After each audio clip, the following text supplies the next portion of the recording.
How are we doing today, maestros? My maestro friends, what's up? So, international, yeah. Anyway, whatever. What's up? So we're analyzing Master Game. I'm gonna keep you guys hostage while I analyze this Master Game. Before we go to your games, so everyone is forced to learn something today, not just show off your games. So this is a new tradition, and I think it's good, because seriously analyzing games is the best way to improve, despite, what people might think about playing Blitz and Bullet, even playing in tournaments. Analysis of games is the absolute best way to improve. Now, Arsenal fan, welcome to our stream, boss. It's the big boss. Hello, guys. Acerbate's not here. It's 9 days now. He said something about 10 days. I don't know if that was like for sure or. But since Monday. Our normal analysis stream is on Thursday. This week it was moved to today, which is Wednesday. And we're ready to go. So I've got a game that I haven't really looked at. I just selected it. But lately we've been starting to look at Larsen games, and this one for today is from a tournament in Serbia in 1970, before I was even a glint in my parents' eyes.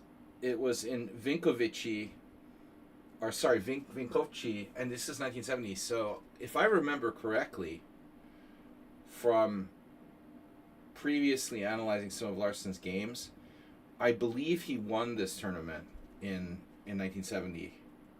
Larsen was inconsistent, but he had some incredible results, and he was one of the more active players among the top in that time. So, pretty sure he won this tournament, which was held in, modern day Serbia. At the time, it was Yugoslavia, and I'm not sure if they had just one or more than one of these Vinkovci events, but it was a strong tournament. Gligoric, of course, the opponent here, and I'm not sure which round this is from. I'm entering the moves from a book, not from a copy and paste.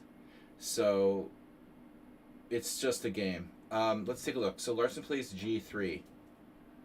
Is this around the time that Larsen was board 1 Olympiad? Well, for sure. But I mean, Denmark wasn't strong, so his Olympiads. Maybe he won the board prize, but I mean, when you play on a weak team, it's pretty easy to win the board prize. Can be easy. Because you're playing a lot of weak teams, toward the end especially. But anyway, he won a lot of international tournaments, like probably more than Fischer, I don't know.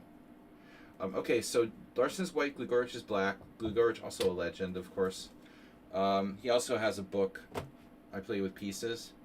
So G3, G6 from Larsen. And Gligoric, Bishop G2. I always find this very frustrating when the opponent copies you, or to get like a symmetrical King's Indian attack. Now, I need to put on my glasses. All right, so Larsen plays C4. Of course, he plays E4. My bad, E4. Play anything. He would just as easily play C4. He plays E4. Gligoric plays C5. So now it's a closed Sicilian of sorts. He would just as easily play the English a lot, or the Birds opening. He could play anything. He could have played F4. So usually something hyper modern. Although this is a closed Sicilian. E4, C5, Knight F3 now. Which, if you look at the opening explorer,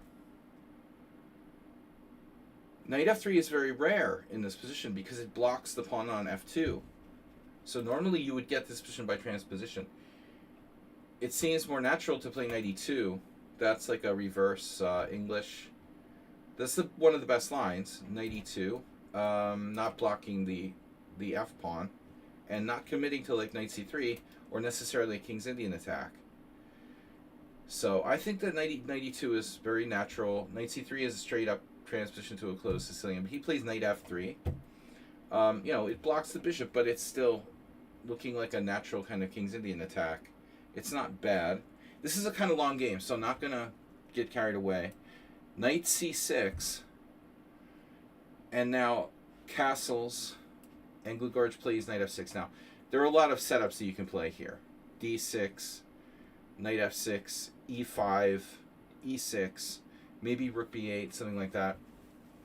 So Gligorich plays knight f6. Speaking of knight f6 now, Fischer to play this way against the closed Sicilian with his knight in f6. Perhaps not always, but he wasn't against it. I also used to play like this. Back in the 90s, you'll see the opening, but I had like the exact same line. This is a very well established variation. E6 is kind of common. I think that E6 is tricky because if you want to play against the King's Indian attack, you may want to play E5. If white commits to like D3, I might want to play E5. So if you want to play like a Botvinnik setup with black, you may not want to lose a tempo with E6 and E5. It's this tricky moment for black here to decide what to do. D6 is also possible. But anyway, this is not really that important. Black has to choose a setup where he wants to put the knight. Knight f6, okay, that's fine. If white plays e5, he overextends himself. So the pawn will probably fall. So here, white could play back to a closed Sicilian of sorts with knight c3, rook e1, queen e2. This is like a Chigorin type of move. Of course, it's playable. d3, this is the standard.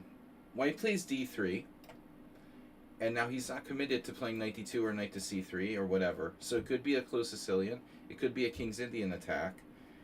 Effectively, the King's Indian attack is a kind of closed Sicilian, so it's like splitting hairs. Whatever. Okay. Not a big deal. No mistakes for either side. It's a matter of taste. Gligorich castles here, principally. Now, rook e1. Although, I honestly don't know, what the most popular move order is. If you plan on playing f4,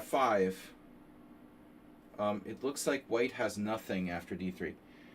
White had nothing, Arsenal fan, after move 3. It's like white has nothing after 3e4. That's for sure. But it's just a setup, you're playing a King's Indian attack. You're not supposed to have anything. It's supposed to be equal. Anyways, okay, queen e2, I delete that. But he doesn't have less than nothing. d3... I really, I don't really love playing the white side of the King's Indian attack against the Sicilian. Black castles. Now, rook e1. I think the thing about rook e1 is, okay, you take the rook off the f-file. So we're probably not going to see a closed Sicilian. If white plays rook e1, I don't think you're going to see knight coming to c3. Because with knight on c3, you're looking at a closed structure where white's playing for f4, f5. So I'm not sure about the independent value of rook e1 versus like knight d2, which is probably more common, or c3. Rook e1 might enable like the defense of the e4 pawn, and then c3 d4, which is a common motif. But c3 the most common move order. Rook e1. See, and now he keeps black guessing whether he's going to put the knight on c3 or d2 or a3 or whatever. Now Gligorich plays d6, so he commits to d6, which is the main move. Black can also play d5, and this is another point about rook e1, though. Okay, this is an important point, actually. If you play c3, black plays d5, you can play e5 and then support the pawn with d4. And it's kind of the same thing with rook e1. But if you play knight d2, black can play d5, and you can't play e5 because your pawn will fall. So there is an advantage of rook e1 and c3 that you can push to e5. Now black plays d6, which is the main move. And then now white plays knight on bd2. So he's kind of like, okay, black's not going to play d5. Knight c3 is a close Sicilian where the rook is misplaced on e1. So white's not going to play that. You can see c3 is the most common move. And I've played this position with black. And I don't know where I got the inspiration for this. I mean, it's a normal setup, but I did exactly what Gligorich did in this game against a couple of people. One of the games was this guy Wilson, Jonathan Wilson, in Hastings in like 1993. I played and I won, and I must have played at least one other game. And I don't really know why I gave it up. I ended up like taking lessons with Dvoretsky, and around 1995, and Dvoretsky encouraged me to play a kind of Baffinek type of setup against the King's Indian attack. So I just kind of stopped playing like this with black, but I played exactly like Gligorich did here, which you'll see now. Knight on BD2, Rook B8. The idea is, of course, to get the rook off the diagonal. It's a standard English opening with colors reversed, what black is doing here. But the following plan is exactly what I did in that game from 1993 from Hastings. So Rook B8, get off the diagonal, because if you try to play like B6 right away, or even B5 for that matter, I don't know if it's good, but you have to watch the possibility of this diagonal opening up. So basically, Rook B8 is about, avoiding or averting any kind of threats of E5 suddenly. And now Larson plays an unusual move. Jonathan Wilson and all the other people who played the King's Indian attack against me, they always play C3. I mean, that's the standard thing to do here. This is absolutely normal. And I guess I knew that like B5 is a move, but I always preferred to play B6 here. I would play B6, bishop B7, put my queen on C7, and then bring my rook to the center with like Rook D8. It was my own like patented setup. So Rook B8 was just like a temporary thing. B5 is normal. It's absolutely normal. Yeah. It gains space, threatens B4, but it's a little bit more loosening than B6. So the interesting thing is that Larson doesn't play C3. I don't know why, but okay, he wants to stop B5. He plays A4. Now, Camel Culture, what's up? Dvoretsky's exact words when we're talking about these kind of positions, he was like, well, I don't really like A4 in these type of positions because you're playing a King's Indian attack and you're supposed to attack on your side. You're supposed to expand on your side. So Dvoretsky was I'm not going to say dogmatic, but he was of the opinion that this type of move, is generally going against the grain of the position, so to speak. Black's stronger side because of C5 is on the queen side. When we play A4, we're playing on black's stronger side. Our stronger side is supposed to be the king side. So a purist here wouldn't play A4. A purist would play, knight F1 or C3. Maybe even that's a little bit playing on the queen side, giving black a target, But the plan there is to play for D4. Don't advance on the side you're worse. So it's a little bit of Larson, though. Larson playing, wherever he wants to play. He doesn't follow like dogmatically any kind of rules. He also loved moving rook pawns. So not H4. No, it's too early for that. C3 is normal. But okay. A4. Author's a relatively weak master, but he gives some comments. Like author said, interesting. Another interesting plan is the quiet system. In this quiet system is C3 preferring D4, obviously. Okay. Now black plays B6. And the plan is what I would do. Now I think if white plays like C3 here, we're going to transpose to games I've had. And that's what's going to happen, normally. Another great player that if you want to understand King's Indian attack type games to study is Petrosian. Because Petrosian was like, he loved to play the King's Indian for both colors. And my favorite Petrosian games are these symmetrical sort of King's Indians where, it's just like so symmetrical you don't even know what to do. So this is a situation where Petrosian would be very at home. I'm expecting C3, but that's not necessarily Larson's plan. So he plays knight C4. And, okay, not committing to C3. Black now plays bishop B7. And Gligorich is doing what I would do.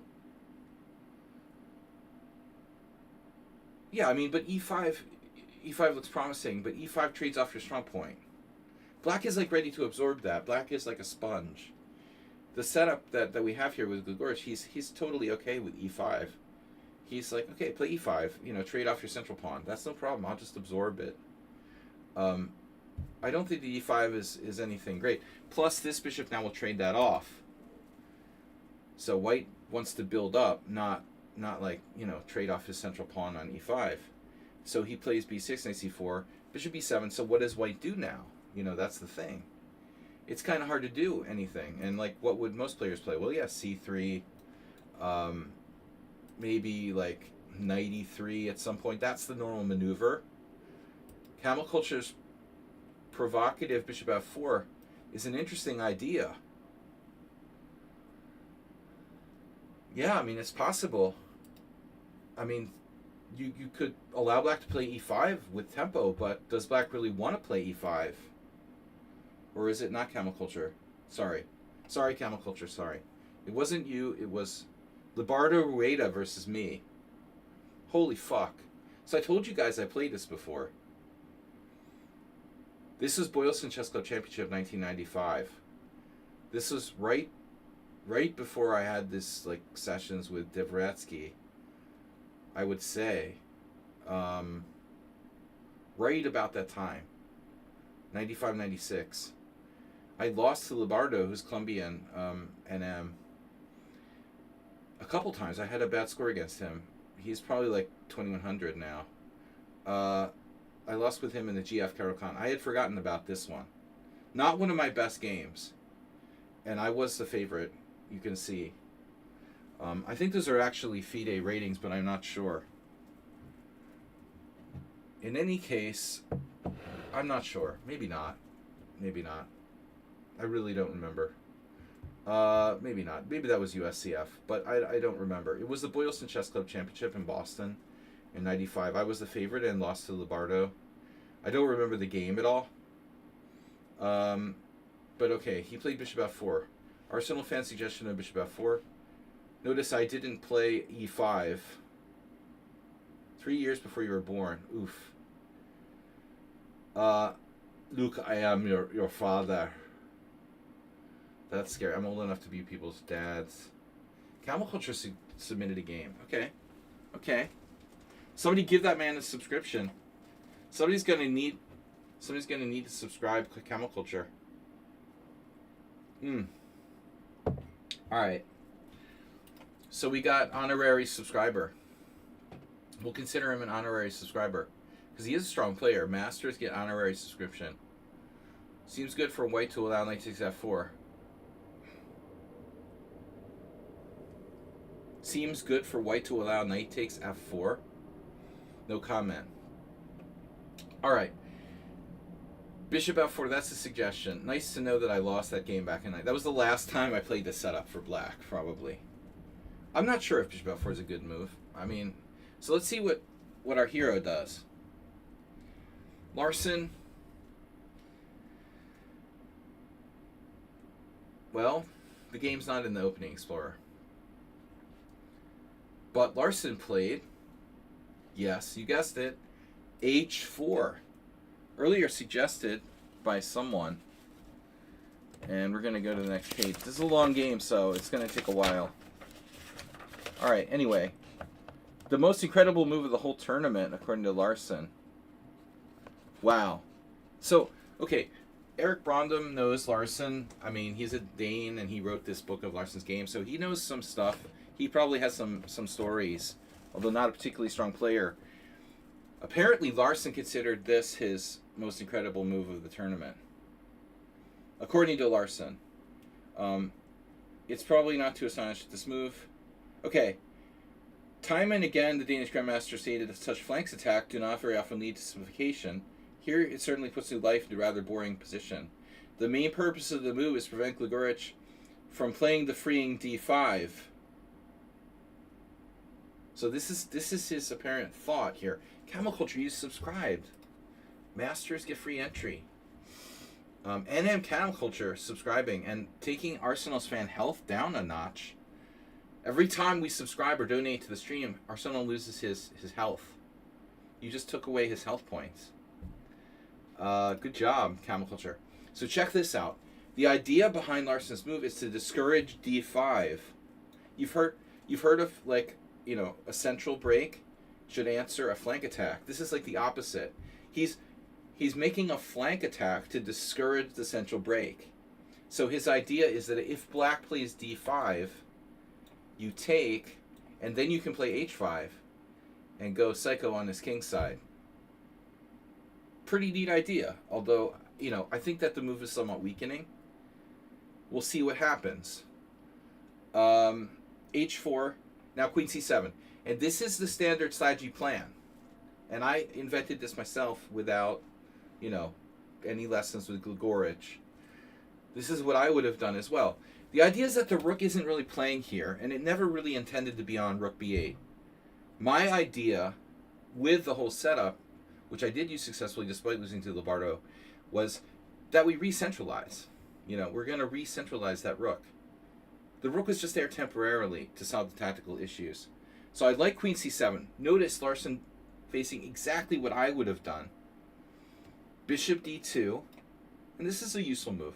It's a king's idea. We can go here, play for that. We can just say, oh, well, our bishop's defended. We have flank stuff with a5. And Gligorich does exactly what Saji would have done. Rook bd8. BDI, mother. All right, so rook on bd8. And that's the Saji setup. Now, queen c1.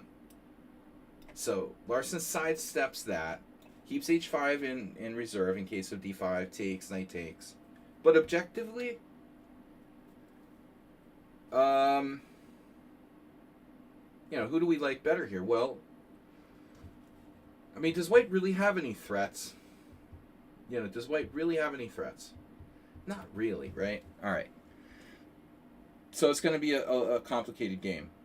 But Gligorich goes for it here. And I don't know.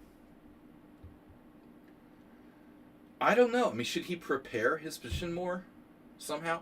The nice thing about queen c1 is that it prevents, like, h6. I mean, if he had gone, say, h6, there's some risk involved in that. Queen c1, king h7. But, you know, is white going to, like, go here just randomly? I don't think so. So I have this feeling like h6 might be a good prophylaxis. Klassen, Kempfer. You know, I think I might have done that against Rueda. If you go back a couple moves and you see my game, where are we? Speaking of knight g4, someone played knight g4.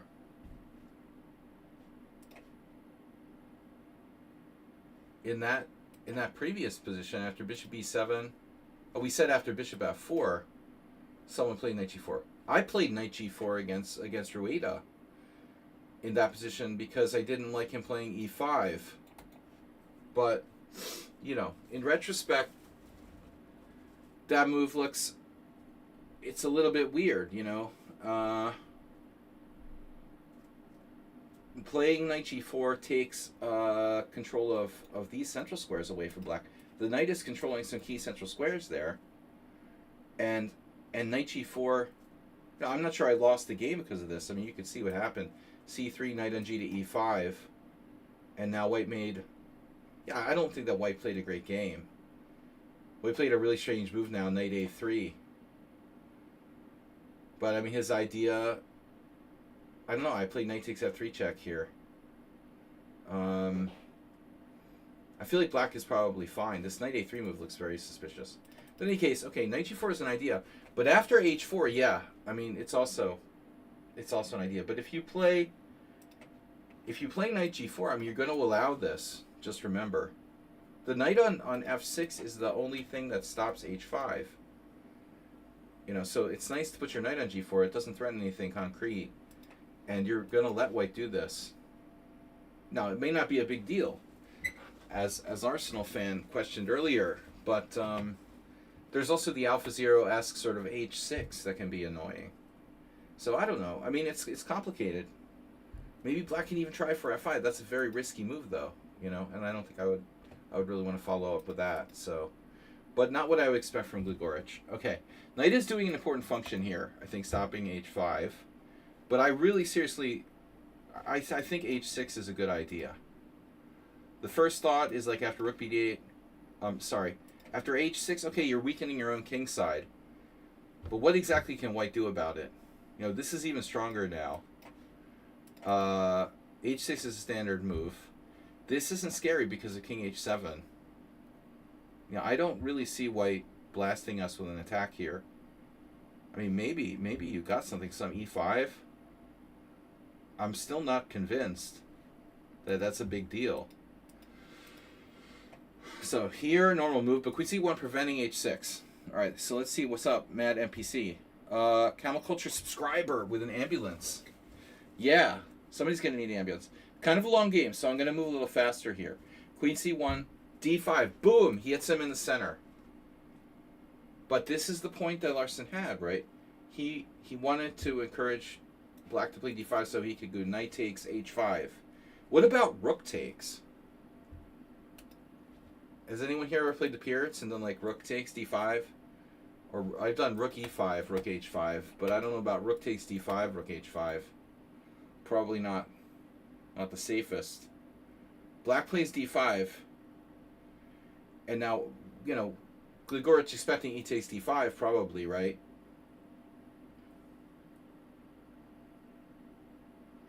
Yeah, he could play knight d4, but I think that leaves black with a kind of weak pawn, but that's true. It's a standard occurrence, and your pawn on d4 is compensated by some play along the file here. But maybe white would do some Libardo-Rueda thing. Now, I think he can't move the knight away, because this b3 is too weak. You can't. If knight d4, I guess, takes,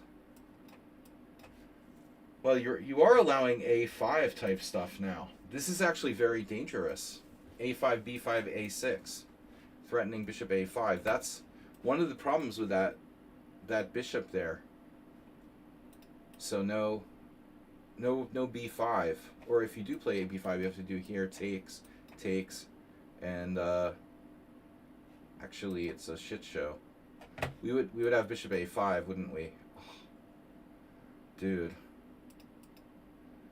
that's not good. So you can't play b5. White has a5. Okay, Arsenal, that's a playable move, although I don't know what it does. But I wonder if he underestimated this in-between move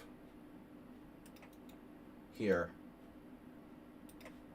I wonder, I'm thinking like, maybe he underestimated this in-between move. Bishop f4. Forcing the queen to go to a slightly exposed square. Or slightly less active square, I mean. Here it's exposed to attack to knight e5. So he goes queen c8. I don't think we can question that. And now what? So now white takes. Uh-oh. Arsenal, you talked about giving up the bishop on f4. You could take with a rook. Now we want to take with a knight. Now hitting the bishop on f4. I'm not a fan of giving that up. So, your theory about giving up the dark square bishop, I'm not a believer. Knight takes f4, queen takes f4. I'm going to go with the dark square bishop. But you're free to do as you wish. This is a standard move, right? This was the plan. But that's an open bishop now, so I think it's a good trade. It's not like we're trading a dead King's Indian bishop on g7. There's no pawn on e5. If the pawn is on e5, this might be more questionable. Even then you do it in a lot of cases.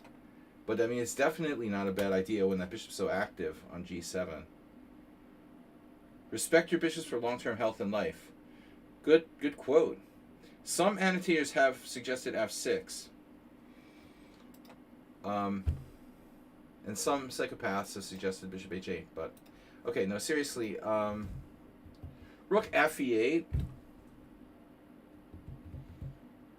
Some annotators suggested f6, but I mean, I would ask the question, like, why? I guess I'd have to ask the question of why. Why play f6? Well, okay, answer your own question, man.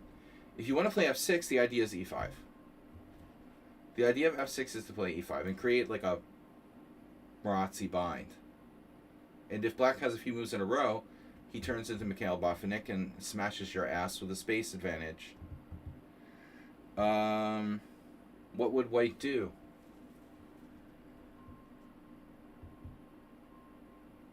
White could turn around and change his mind and say, fuck you. You know, I don't want to trade my dark square bishop anymore because you just made your bishop bad. I mean, a combative player just might do this, you know. By the way, I want to introduce you to how I got checkmated back in 1992 against Boris Kryman in a KIA. It was like king h2, rook h1, and sort of like attacking me down there. Okay, it was a different position, but just, I want to introduce the idea of the old, you know, rook coming down the h file. Different structure. It was an e6 structure. So bishop h8 is just a joke. Anyway, so he doesn't do it. Do want to incorporate. People get dogmatic about everything, Arsenal fan, including the bishop pair, including the war in Iran. No, we're not mentioning the war. Bishop f4, queen c8, e takes d5, knight takes d5. This is deleted. Delete my last comment. Bishop h6, and he does what? Rook f8. Well, that's the most normal move in the world, you know. Rook f8 is definitely the most normal move in the world. What would Botvinnik himself do? Bishop takes g7, king takes g7. Ah, and now the alpha zero. Alpha zero. Oh no, the H file. So we have open or closed.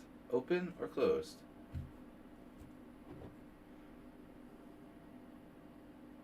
Hold a message for reason. Message deleted by moderator. Can you look at my d5, e takes d5, knight d4 line? d5.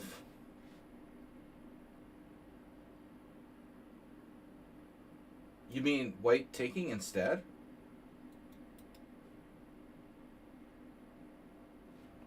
You don't like bishop f4? It seems to improve white's position. Well, I can share the study with you later.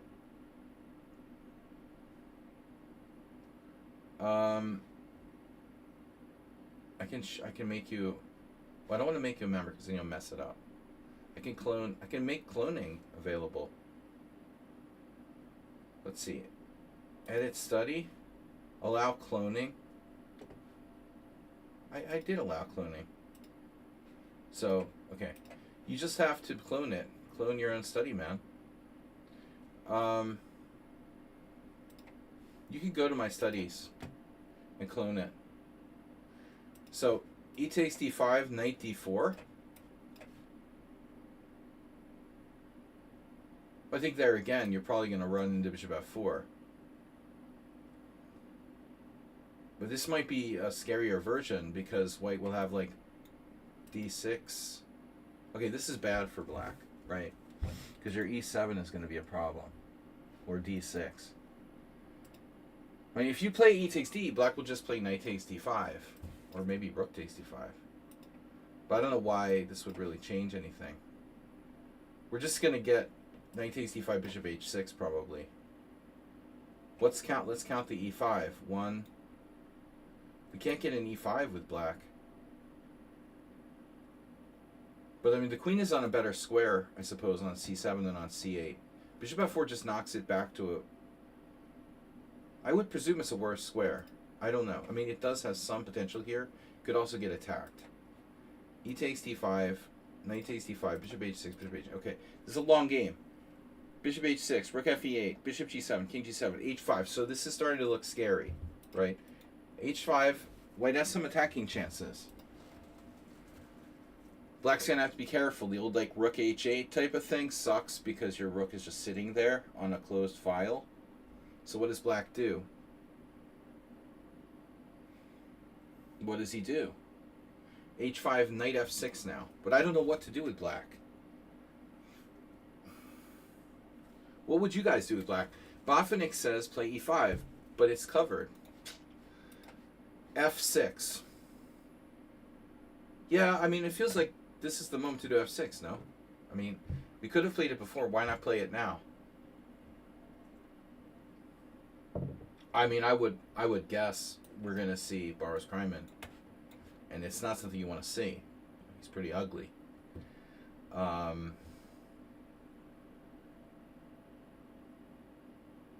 I would assume King H2, idea Rook H1. I mean, there's also Knight H4, obviously, which would be a typical kind of move, but I'm not sure we really want to do that because of Arsenal's favorite square. If we move our knight away from the center, Black can answer with his knight on D4. So I would kind of expect like King H2, E5, Rook H1, and then, you know, I don't know what's going on. Can Black get away with Queen F5? Queen F5, it's a very strange square. I mean, you're going to get hit by a million things. But it's, who knows? So anyways, Black doesn't play F6. I would play F6. He plays Knight F6. Okay, so this forces White's hand. He has to trade, or he makes the White to commit one way or the other. So he commits Alpha 0. Alpha 0 was obviously trained, you know, studying Larson games. Knight F6, H6, check, King G8. And speaking of Queen F5, he plays Queen F4. Well, I mean, Queen G5 has a drawback, right? That Black could go here, and then like this would be that would be great. That would be great. So he goes here, borrowing a page from Arsenal's playbook. And this is a long game, guys. It's like 60 moves, so I'm going to move faster. Queen F4 exclamation point. Gligorich cannot play Queen G4. He cannot play Queen G4. Well, he can play Queen G4, according to my English teacher. Danish chessbook writers need to be more careful about their choice of words. He can play Queen G4, bro. He shouldn't play Queen G4. Or he should be wary of playing Queen G4. Because of... Wow. Damn, that's nasty. He has Rook takes E7. That's nasty. It's nasty. Queen G4, Rook takes E7. Oh no. Oh no. Queen takes and mate on G7. So he wins a pawn. But it's a bad pawn, right? Queen takes F4, Rook E8, check. Maybe we should just double check this. Still. I mean, okay, it's a bad pawn. It's kind of a crappy pawn. But White is threatening Knight D6 now. I would have to double check this to be sure. I'm not in love with White's structure. But I think, yeah. Let's see. Our faithful servant Stockfish agrees. Okay. So it's not good. He can't play Queen G4. And so now we get Queen F4. Black plays Knight H5, going away from the center. And now Queen, where does it go? I mean, we're all expecting some caveman-like move here. Queen H4.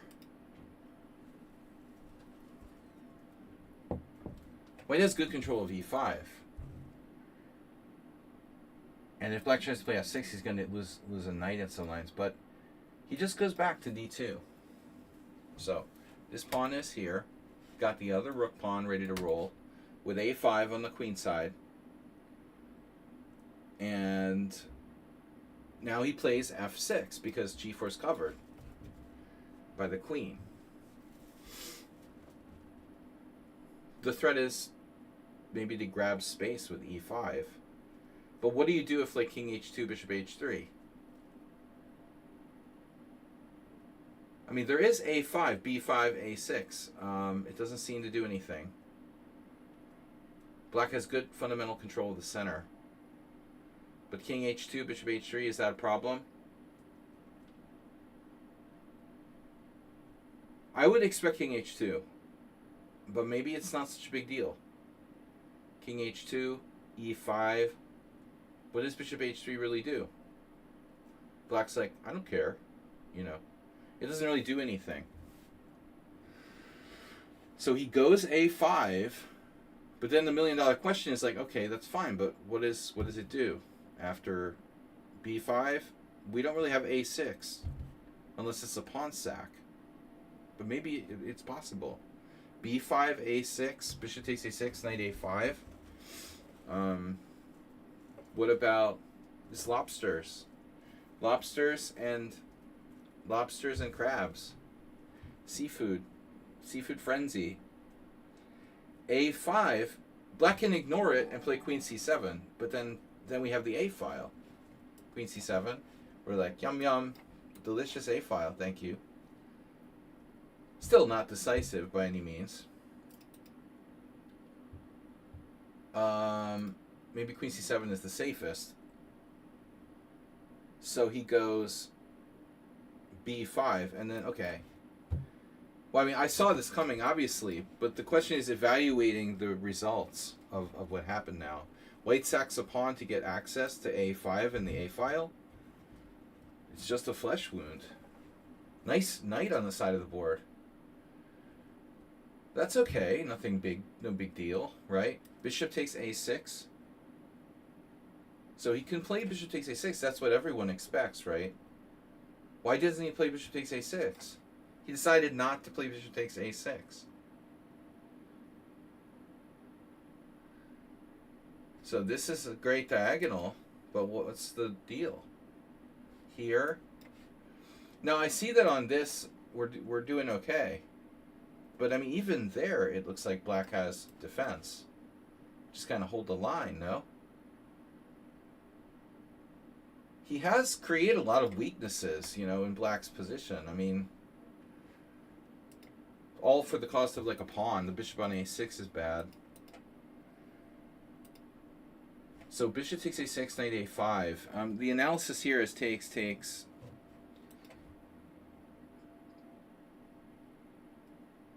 Knight a5, knight b8. But I would... Oh, there's g4. Shit.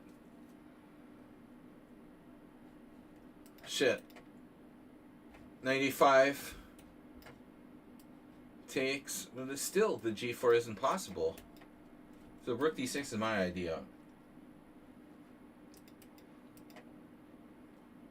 I mean, maybe what we just take back with the rook, and we're threatening to pile up on I-95. But it's still not 100% clear. There's stuff like this.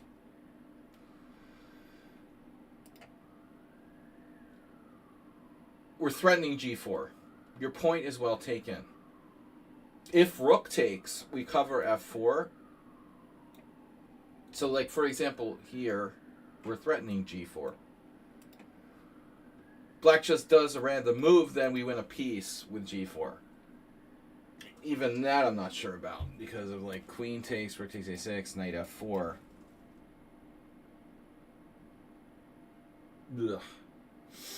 Ugh. Not so simple.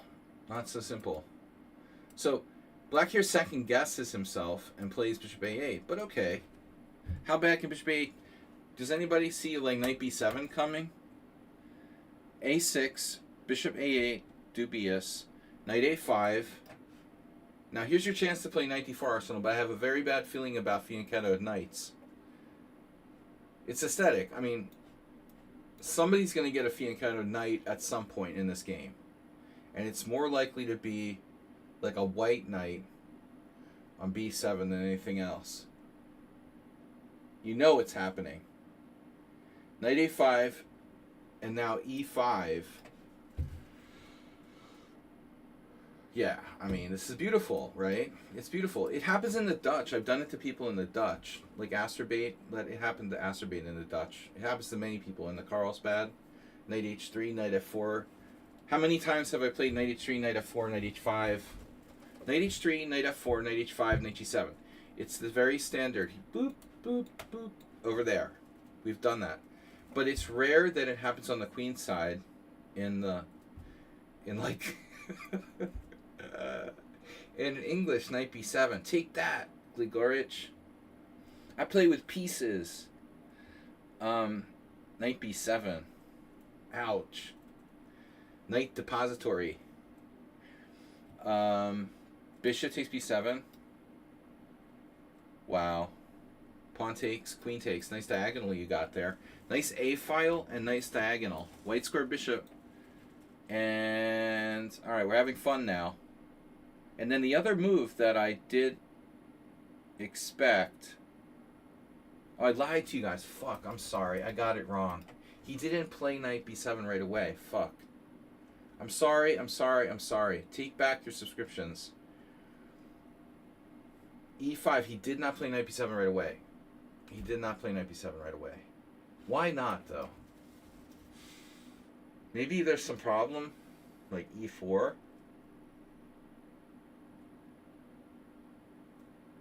It's possible that he was afraid of e4.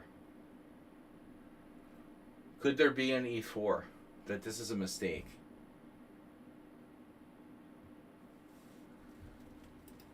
Is this some sort of thing? It would sort of like destroy our connect 4 on the diagonal. It's like connect 6.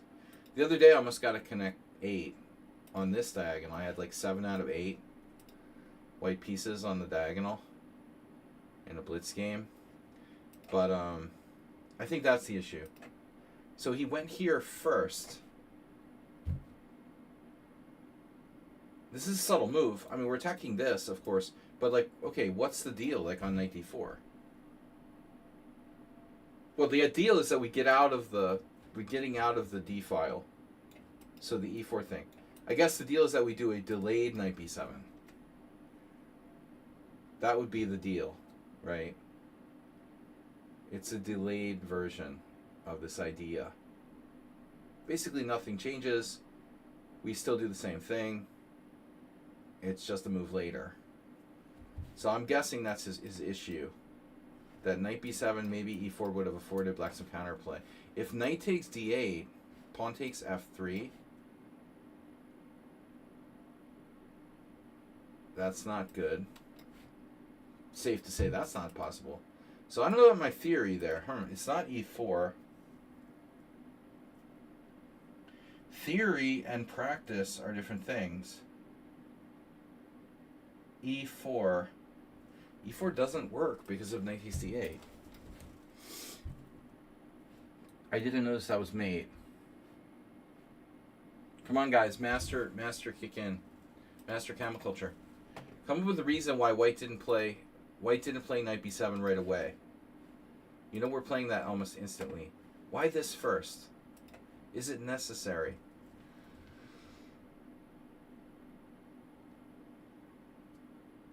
e4 doesn't seem to do anything.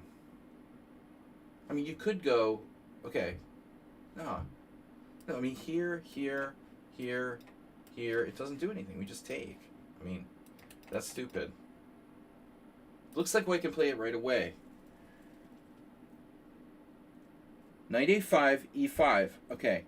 Queen c3, exclamation point. This is the move which Gligorich must have underestimated when analyzing the position.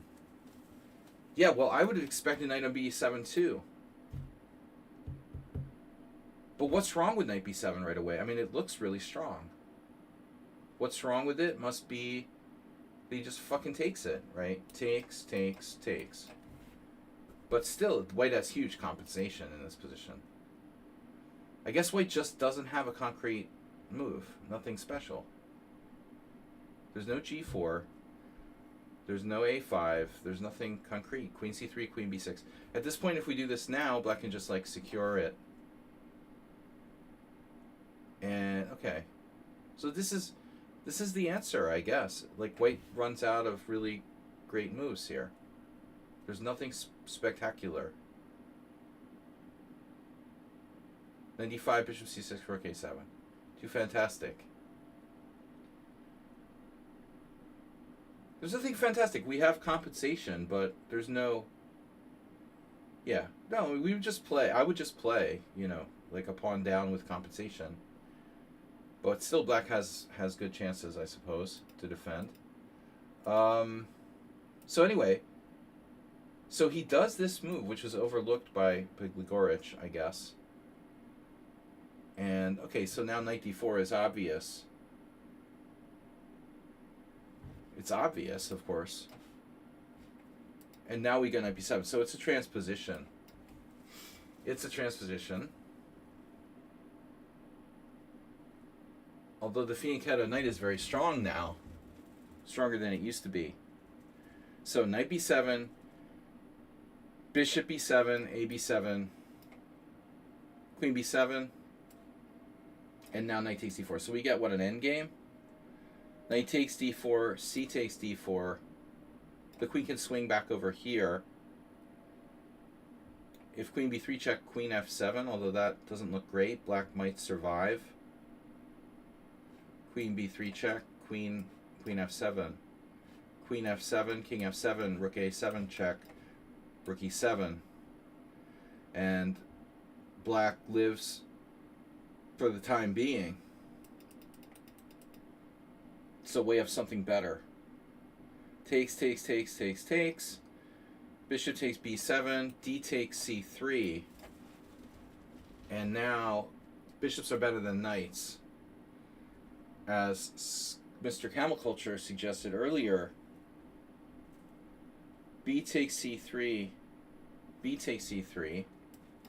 Well, sure, there's anything better there, but rook e7, and now the daring rook takes a7, threatening bishop d5 check. So the $1 million move that we're all wondering about is like king f8, right? We got to protect the rook. King f8. King f8. So the ending must be a win for white. He's a pawn up, the bishop has a great future, and black's knight is out of play.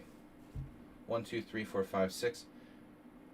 Well, in general terms, it looks very good. King f7, no, white square is possible, but the natural reaction is to steer clear of light squares, so thus king f8. But yes, it's possible king f7 could be better.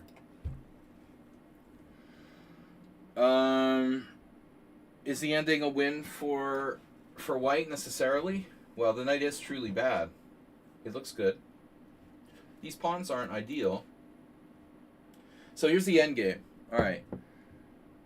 By the way, can white unpin? He'll have to play rook a1, right? Takes, king f8. He plays rook b1. So he doesn't have to play rook a1. He plays rook b1 instead. How's your knight doing? Second pawn is fatal. The first pawn is free. The second pawn is fatal. Rook b1. Rook c7. Rook takes b5.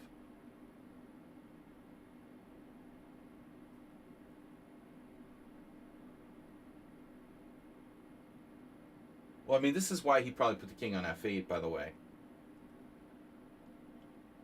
Taimanov cries every time Fischer's endgame is mentioned. Yeah, well, bishop versus knight is also a Fischer favorite.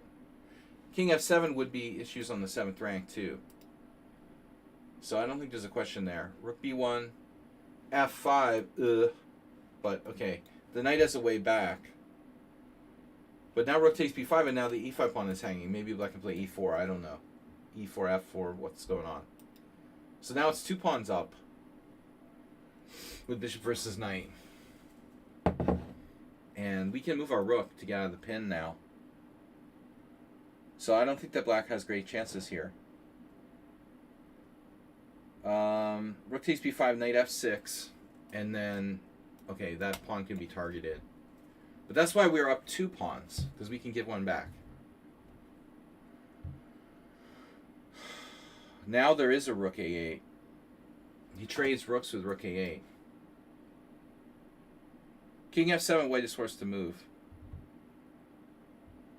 No matter what, rook d7, I don't see a move.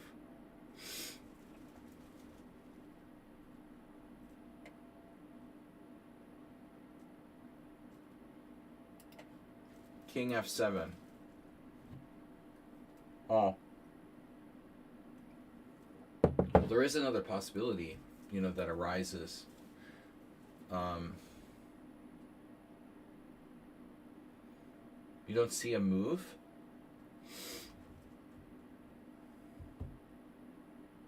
Well, I don't understand. Rook A8 is a move, right?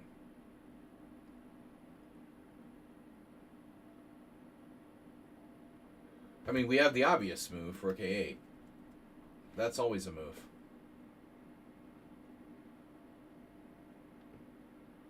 You said there's no Rook A8 check. Well, no, it's just Rook A8. We probably have to play Rook A8. But it looks okay, I mean, at the end of the day, if you try to attack my c-pawn, I will have, means of hurting you with, like, c4. Takes, bishop d5 check, king e7, bishop takes c4. But, it's not clear which is worse and which is better. Yeah, admittedly, I mean, king f7 has to be considered. But who knows, if this is time pressure or what, it's difficult to evaluate which is better in the long run. King f8, rook b1, f5, rook takes b5, knight f6. And again, I want to go a little further because it's 20 more moves. Rook a8, we trade the rook off, bishop takes, knight g4, our favorite, going after this pawn, and now rook b8 check. Ugh, reminds me of my last round game at the World Senior. King f7. Oh no. Oh no. Bishop d5 check. King f6. And now h7 is defended. We play c4. Well, rook f8, we're playing king g5. It's not an issue.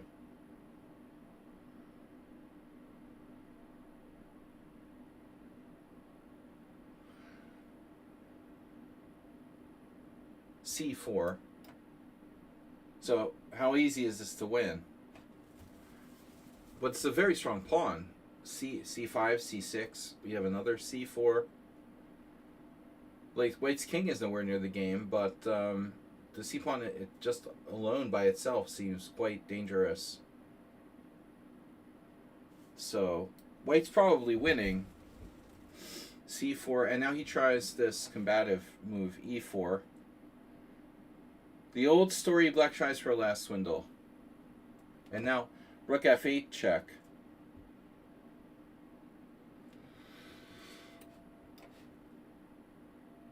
This is some sort of trap, because, well, what's the trap? Like, bishop takes e4 and rook f4 check? Rook f8 check. If king g5, d takes e4, f takes e4, c5. King e5 anyway. d e4, f e4, and now, okay, little trick. Well, this isn't, like, not that deep. Bishop takes e4, check, take the knight. So bishop takes e4, knight takes h6. So white is up 2 doubled c-pawns. Black's king is quite good, so it feels like black still has a chance. Knight takes h6, bishop d3. What's not good for black is this pawns being on light squares, really. They can be attacked. Although, yeah, what's the difference, really? So the end game is here. Bishop d3, knight f7. Never did really get that knight in the game. Rook g8. Kind of a weird move. Knight d6. I don't know what that rook g8 really did. And now he goes here. I assume this is like time. They just passed the time control. Rook a8. Knight b7. Going to c5. Rook a7, pinning knight. and then king d6 defending rook. The rest is simple.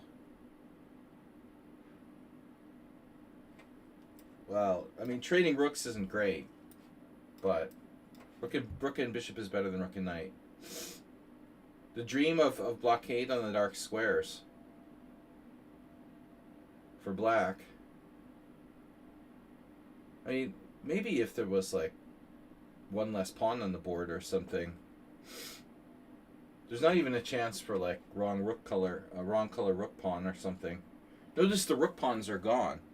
So if you trade off your rook pawns, there's no way you can get stuck in like a bishop and wrong color rook pawn. He just uses the h pawns, the rook pawns, to open things up. Yeah, anyway, it's over. King f2, king f6. And the end is king e3, totally. h5, okay, notice it's under threat. h5, king d4, hello. Knight where? Knight e6, exclamation point. I don't know if you get exclamation points. No, it's check, sorry. King d5, that's not an exclamation point. No exclamation points in lost position. King d5, g5, sorry, my vision is horrible. King d6, and now h4. Knights and rook pawns. G takes h4, G takes h4, and the crushing bishop f1, and it's over. Sladgy-like technique. Knight to g5 and c5. You can't stop me now. Knight f7. Check. This is a long game, 60 moves. Knight f7, check. King d5. King e7. He gets back, but it's pointless. It doesn't matter if you get back. f4, I have another pawn. Now my pawns are both advancing. Knight h6. And bishop h3. Domination here. And now king e5 on the dark square.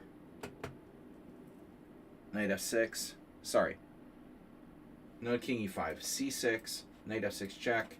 King e5. And then knight e8. The dominant knight surrenders after f5. Okay, anyway, it was an interesting game. I mean, not the most exciting game. But I wanted to see what happened. I've never played through this game before.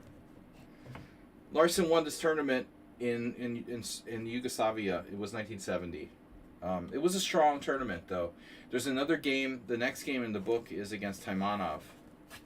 So this wasn't some like random fishy tournament with a bunch of, you know, random grandmasters.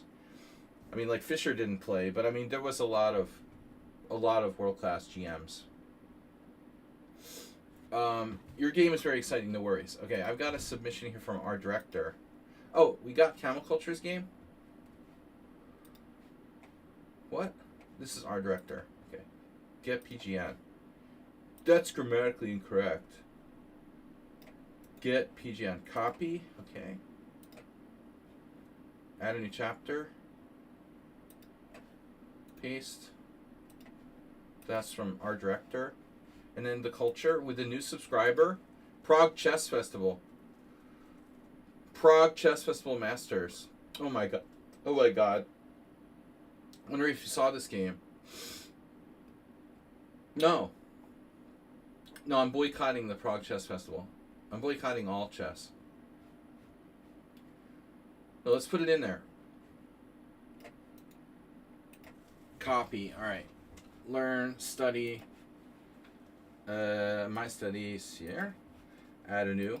Alright, guys, so now that I've kept you prisoner watching that game, you can hang out with me while I analyze a few of you guys' games.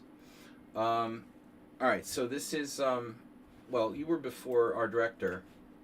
Congratulations to new subscriber, Camel Culture, who was guilted into subscribing. Chess Pong Festival. Oh, I can take the glasses off. This is going to be weird. Okay. Blurry. Alright, no more books. Alright. So, anyway, that's a little later. We got Arsenal, Gary Kasparov, David Navarra, and our director for tonight. My underwear is riding up. Okay. So, Ars is next. Also, okay. So we're white. What's the story with this game, Arsenal fan? Is this an OTB? Ars. That's your name, Ars. Yeah. So Ars's health is, how much health do you have left? I just want to check. Can kill him. Well, after Camel Culture's subscription, he's down to 1,025, but it would be nice to see Arsenal a little lower on health. Ars. Okay. You're white here. I'm assuming you're not playing the Czech defense. I hope not. It's worse than McCracken. Mr. McCracken. Shrey.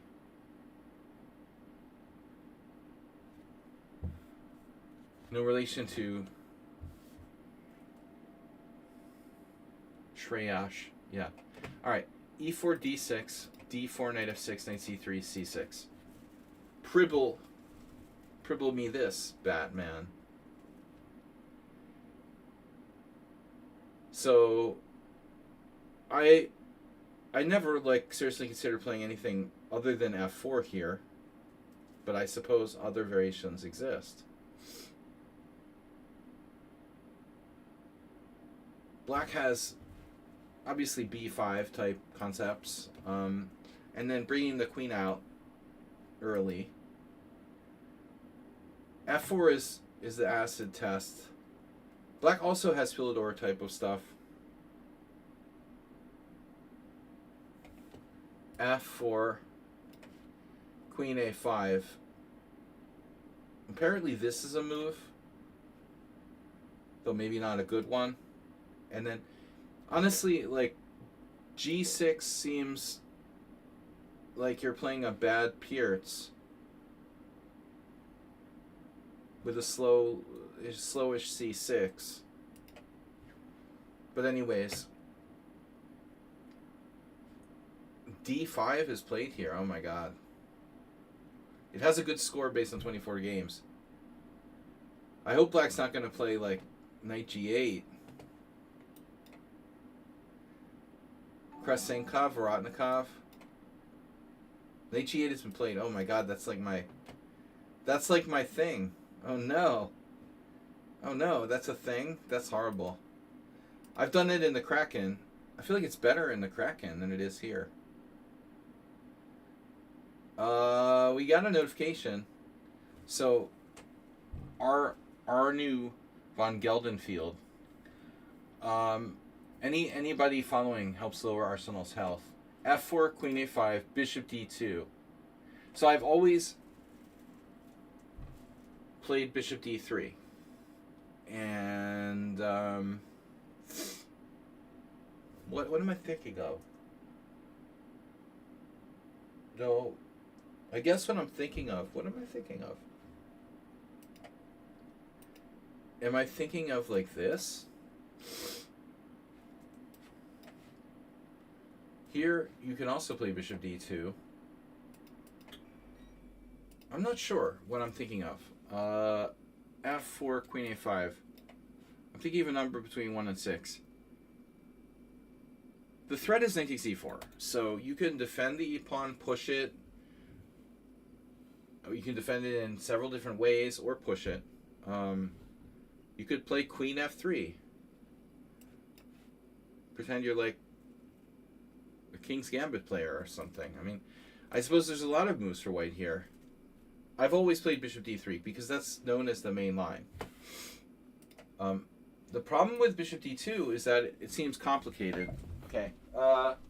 You've got a situation where now your central pawn is not defended.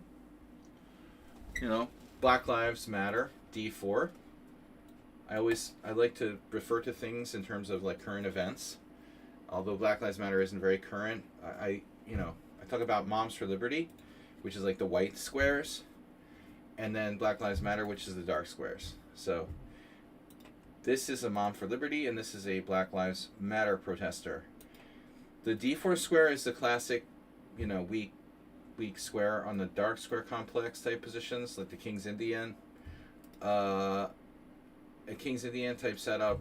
This is another, the Philidor type setup is also similar to King's Indian, where they're seeking counterplay on the dark squares. So the problem with bishop d2 is that it weakens our d4 pawn.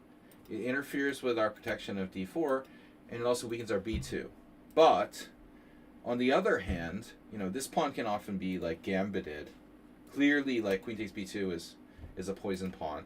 Secondly, the other move also weakens our d4 pawn.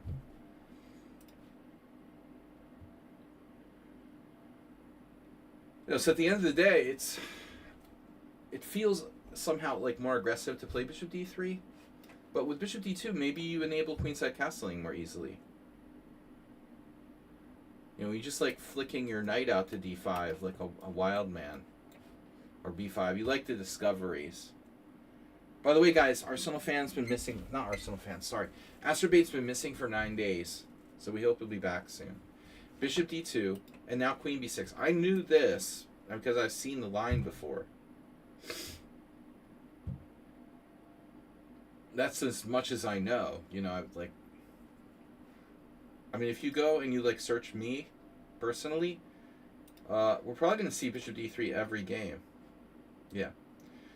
So I've played bishop d3 11 out of 11 games. I've never tried, even though I know this move exists, I've never tried it. Alright, anyways. Bishop to d2. Now queen b6 is the main move. Are you really threatening any discoveries? So that's the question. Black plays e5. So now, yeah, this seems a little familiar. It's like vaguely familiar. If you go knight d5, black goes back where they came from. And what have you gained? What have you gained? Knight d5, queen d8, who cares? So maybe knight d5 isn't so great. So you do something else. So you play knight f3. This is apparently the right move. Taking is usually bad because you open up black's pieces. Well, Shrey, you're too worried about material. Yeah, bishop d2. How do you defend b2? You don't. Oftentimes the best way to defend something is not to defend it. If you defend stuff, it makes you passive. It's better to just not defend it. It's a poison pawn. Classic poison pawn. Bishop g4. Yeah, you'll see people do random stuff like that too. That's like a very bad idea usually. The bishop's out in the air doing acrobatic stuff. You're not pinning anything, you're just putting your bishop out on a square where it will likely get trapped or something. I would say white could even play like anything. Queen c1. Bishop g4 is stupid. I know that wasn't the question. Alright, e5, knight f3. Very Sicilian-like, Philidor-like. So now the main move is pawn takes d4. So okay, what's the deal? Pawn takes d4, black gives up the strong point. Knight d5 is recommended, but why? Why would we play knight to d5 rather than just knight takes d4? Is there a serious danger here of queen b4? Oh no. It looks like that's what it is. It's a trap. It's a trap! I lost the only game I ever had a tournament game against Ivanov. He played the main line and I lost the complicated game. It was rapid. It was like, or it was action. It was like game 30. I had a totally normal position. It was very sharp. He was rolling the dice because it was like a game 30. Alexander Ivanov. But yeah, it's not that easy. Turn on. God damn it.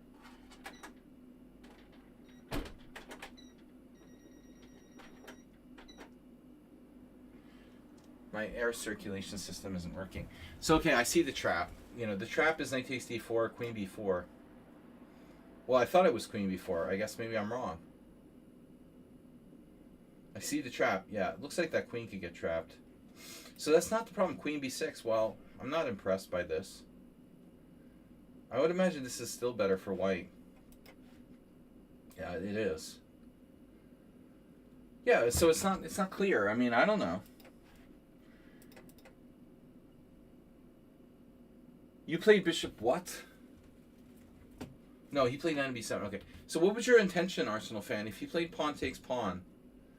Yeah, this is very similar. It's related to the Austrian attack. It's like a hybrid Philidor and Austrian attack, Pierce. So, what was your idea? You're planning knight c4. Yeah, I mean, I would too. I mean, there's just two people who play knight c5. I'm not sure it's a better move. What does it do? Morozevich Bologan. Okay, it's like an elephant gambit, actually. Now that you think about it, I guess that's what it is. It's an elephant gambit. Knight f6 check, queen f6, bishop d3. This is a pretty good elephant gambit when you get down to it. Well, actually, it's an elephant gambit reversed. Anybody here play the elephant gambit in reverse? Good stuff. This is actually a pretty good elephant gambit. Now, you could do like e4, e5, d4. You guys ever do this? No one ever did this? When I used to do like weird openings Wednesdays, sometimes I would play that. You play the center attack, just sacrifice your d-pawn, and then go bishop d3. It's just the elephant gambit in reverse. Why not? Then you play f4. It's like a good version of that. But yeah, I would just take back with a knight on d4. Address the elephant. Put your... Put this elephant in reverse. Did you know that Hannibal had like, you know, they've confirmed now, archaeologists have confirmed that Hannibal had like, you know, war elephants for real. They really brought like war elephants into battle and shit like that. You need like elephant handlers. Elephant war handler. This is well known. It reminds me of things like from Star Wars. Didn't they have like war mammoths or whatever? War mammoth. Maybe we can clone. I'm gonna clone me some war mammoths. That's the next thing. First dire wolves and then war mammoths. Drones and fucking shit from Star Wars. Yeah. Dragonfly Hunter. It'll be like Empire Strikes Back. Only if you survived the crossing of the Alps. See, of course, Man NPC knows everything. He studied like all Balkan history. The elephant with the war elephant attack. All right, knight on bd7. So now it's like a Philidor style, blocking the bishop, of course. That takes away our bishop g4. Bishop c4. Now your alternative here is to go kind of Jabava style. I'm stealing this was an engine suggestion. But I mean, if you want a castle queenside, that's a kind of standard move. So this is the war elephant setup. Arsenal went more classical here. But you can also put your bishop on the... Yeah, this is most common. Standard elephant attack. But ours is going like Yugoslav style. This bishop will be more prone to getting attacked by stuff, of course, on c4. But I mean, come on. I mean, f7 is weak. What could possibly go wrong? I'll tell you what could go wrong. Double attack. Bro, what are we going to do if he takes and you take and he has queen c5, forking your bishop and knight? So this is the $1 million question. You're going to have to go with an elephant attack on... Yeah, how does this work? So we have a tactical problem here. Pawn takes, knight takes, and queen c5. You can't defend. You'll just have to find out. Well, not exactly. The answer is not exactly. This didn't happen. No, I mean this particular thing. So pawn takes d4 right away. You're going to have to not recapture. Problem is he has another knight now. So if like knight d5, queen d8. Well, I mean, I guess he would still probably take back with the queen, right? Although, no, if he takes back here, he could threaten the e4 pawn. That's also interesting. There you have knight g5, but he has d5. I don't know, man.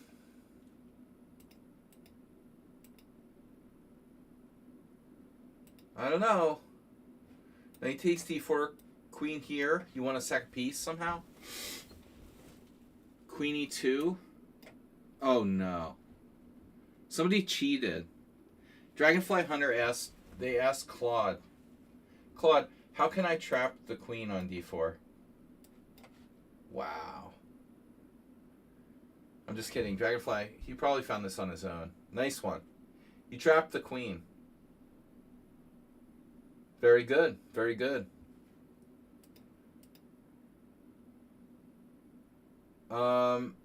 What about an alternative?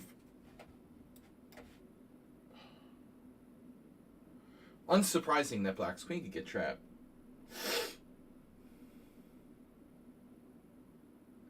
b5 first, my dear. Yeah, now we're going to get into like Arsenal fan territory. Some crazy shit like sacking pieces.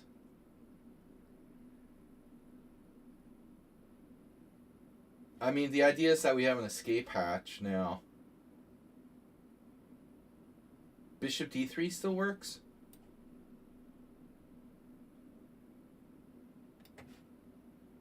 I mean, obviously white has a billion piece sacrifices that might or might not be good enough. But I'm concerned about this.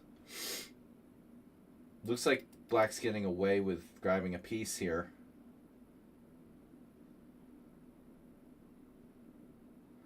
Fictitious animal? What? The Kraken? Alright. Anyways. Well, black was unsure. Computer is probably not unsure. E takes d4 is the best shot. So let's check with the engine. E takes d4, knight takes d4, queen c5, queen e2, b5. Oh wow, black has a better move. Oh shit. Knight b6. Okay, knight b6 is really good. Better than b5. Less weakening. Now with more stuff. So no, you have to go with this knight d5. But you got a worse elephant here, because your elephant bishop, your tusk is on the wrong square. One of your tusk is misplaced on c4. Your tusk is supposed to be on the other square. Knight f6. This tusk is supposed to be here on d3.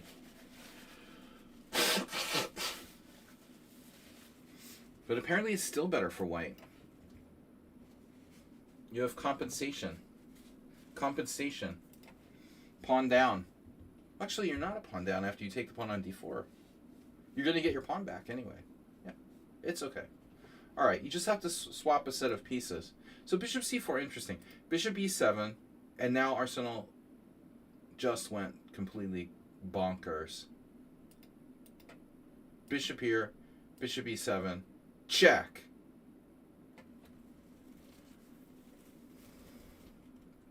Wow. Sacrifice accepted. An offer I can't refuse. And I mean, we're all looking at like knight g5 check, obviously. We know that you have this other discovery. But it feels like you could combine the two into like a formidable sequence of threats. I wouldn't play bishop takes f7 personally, you know, because your position seems too good to gamble. But I guess it depends on the situation, the opponent, etc. I mean, okay, you have a better position. You have more control of the center. Personally, I guess you could see some danger here. So you might be inclined to castle queenside. But then again, he can also ram this pawn at you and maybe ambush you on the queenside with the pawn storm. So that's the downside of bishop c4. Arsenal had no intention to just sit by quietly while his opponent pawn stormed his bishop. Bishop takes f7, king f7. Now we expect knight g5 check when king g6 is not recommended. The sack is speculative, you know, it's unnecessary and speculative, but it's fun, and that's the important thing.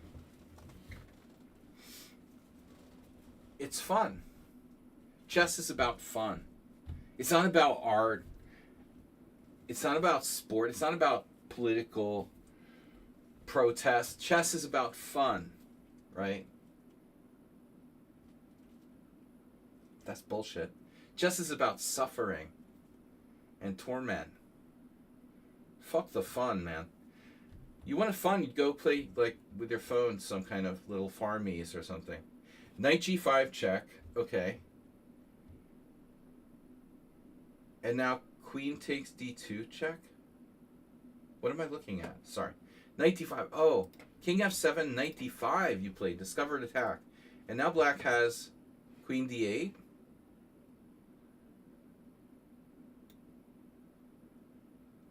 But on queen d8, he's anticipating this. And now he doesn't have a lot of squares. This sort of theme has been seen in the Philidor before. Ye old, knight e6, queen e8, scooting out here type of stuff.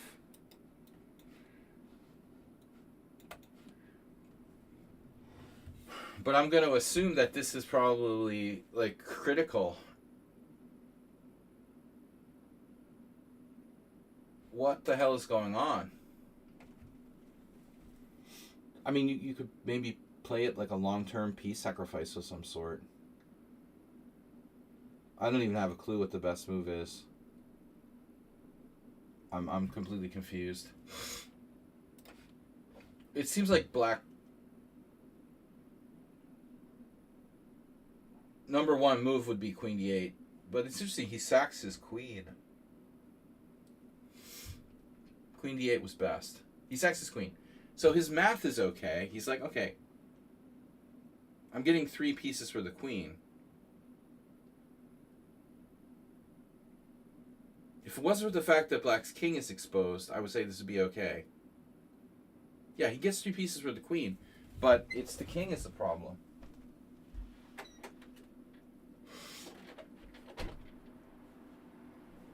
Material isn't the problem, it's the king. Which way do you take? Do you take with the queen and get attacked by, like, knight takes e4? Do you take with the knight, defend your e4? So you took with the knight. And that's understandable, but it's still, like, tricky.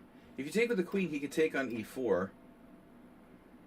And then the point is, like, you move your queen somewhere, he can defend said knight with, like, pawn takes pawn. So let's say queen e3, pawn takes d5. Now, I mean, I'd still rather be white. You'd rather be white. Clearly the black king is less safe, and you can castle one way or the other. The f-file, yeah, he's going to get bum rushed in f-file. But as far as which way to recapture here, yeah. If we take with the king, he has knight takes check, and then king c1, and I think our a rook is out, so it's not king takes. Okay, so the computer prefers taking with the queen. It's like a 1 point, not even a 1 point, less than a pawn differential. Knight takes d2. I mean, it is sort of depressing to bring the knight away from g5. C takes d5, and now f takes e5, d takes e5. F-file.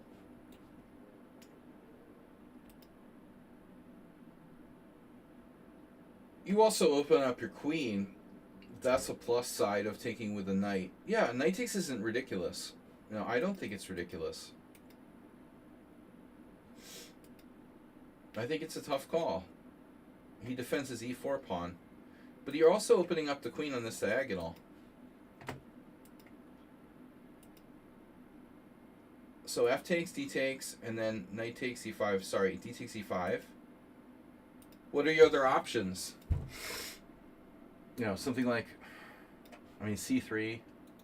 Okay, we don't really want to like activate this guy's pieces. You know, I mean, I think in a blitz game, I probably would castle. You have some nice little tricks, like, for example, pawn takes d4, e5. Maybe we could try something like this. Takes, queen h5 check, knight g6, queen takes d5 check. You know, I don't know. I'm just throwing stuff out there. But if it was a blitz game, I would probably castle. I'd look at this as well. That seems kind of solid. You took here. And the only drawback is that, yeah, his knight, you know, his pieces activate a bit after this. So, I mean, I'd like his knight where it is. And ultimately, you have queen for three, you know, you have a queen for three pieces, and you're up a pawn at the moment. So you can kind of afford to give him a pawn. So I think I'd go with castles. But, you know, the other capture, the other capture is worth looking at, no? Because this, I mean, it's not as scary. It's not quite as scary as like opening up that c8 bishop. I guess that's a little bit better than the other way. So this is a mistake, a slight inaccuracy. Knight c5 castles, bishop c5 check. A natural move. The computer doesn't like it. Now we're expecting knight g4. That can be defended against. Obviously. We also have e5. You know. So these type of moves where you get like two pieces for the rook, let's say. So the further simplifying is probably fine. Well, bishop g4, it's like, but what does he threaten? You know, okay. He forces you to make a normal move. I guess, yeah, he would maybe bring the rook to e8. His bishop is a target, though. Yeah, okay, bishop g4 is normal. He did this. He's trying to get his king back to g8 so as not to interfere with... Oh, so he allows queen h5 check. Oh, no. And then, oh, no. And if here you have e5, oh, no. But wait a second. It's still not, oh, no. And if bishop g4, you can just, like, take. Oh, no. That's terrible. So he can't get away the way he wanted to. And after this, it's like, oh, no. That's not good. The Arsenal fan tactics calculator just kicked in now. And I've been there. I know how that works. Arsenal probably had twice as much time as this guy on the clock at this point. The only hope is that Arsenal gets excited and like plays too fast. Queen f5 check. Queen f5 check doesn't really do anything. Pawn takes pawn, rook e1. If you play rook a e1, he might close the position with d4. But I mean, I imagine black's lost here with his king in the center. So opening it up seems fine. Takes, rook takes. It is a funny position. He has three pieces for a queen and pawn. Two bishops and a knight for a queen and pawn. And once again, if his king was on g8, I mean, he'd have some chances. But there's no way he's surviving with his king on e6. So Arsenal now sacked back material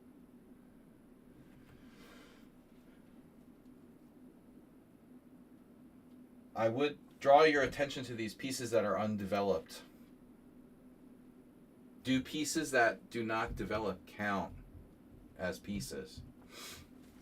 Well, white also has the rook, but rook is coming in next. So rook takes f6 check, and if king takes, really not looking good. Rook f1. So he takes with the pawn. And now knight e4. And so what's the material? He has a rook and 2 bishops for queen and pawn.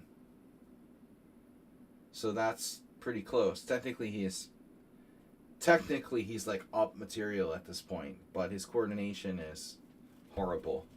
He has no bishop, no rook, and his king is in the middle of the board, and he has the worst pawn structure. So you must be like +3. You're like +3 based on strategic advantages and king safety, despite the fact that you're technically down a point of material. Bishop e7, rook f1, well coordinated. Bishop d7, and now you have knight takes f6. Knight takes f6. One thing could happen though, right? If knight takes f6, he can try rook f8 and pin you to the back rank.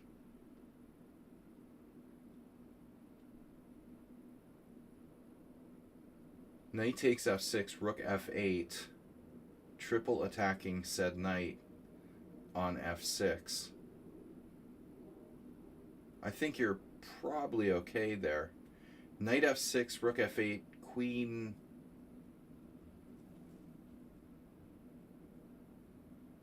I don't know. I just want to see. Sorry, I'm going to sneeze. I've got weird allergies. Knight f6, rook f8. Queen f5 check.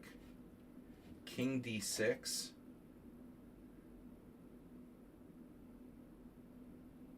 I don't like this situation.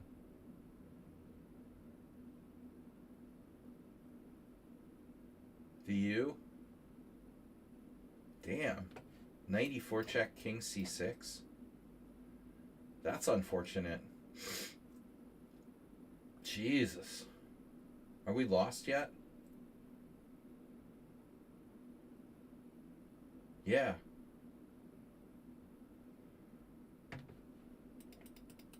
That's a problem. Yeah, but queen h3 I'm not sure it does anything either. Rook f8. It still doesn't defend our guy, but it might be a better try. Queen h3 check, king d6. We have this. But still, we haven't solved our main problem. There's still a back rank mate. Like here, let's say king c7. There's like, we get back rank mated no matter what. Our queen's hanging. We're getting back rank mated here. We're getting back rank mated here. And you got another check, right? He walks away. Or maybe bishop c6. We still can't take on f8. It's a really crazy position. a5's covered. e5's covered. So we have to play some weird-ass move like moving our rook to somewhere random. This is crazy. Black's better. Oh my god.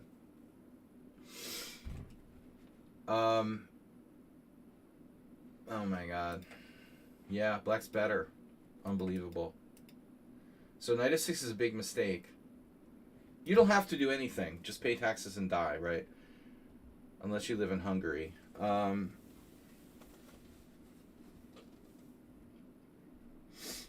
You could just take on h7. I mean, that would restore material equality. Sorry, I have really bad allergies, but...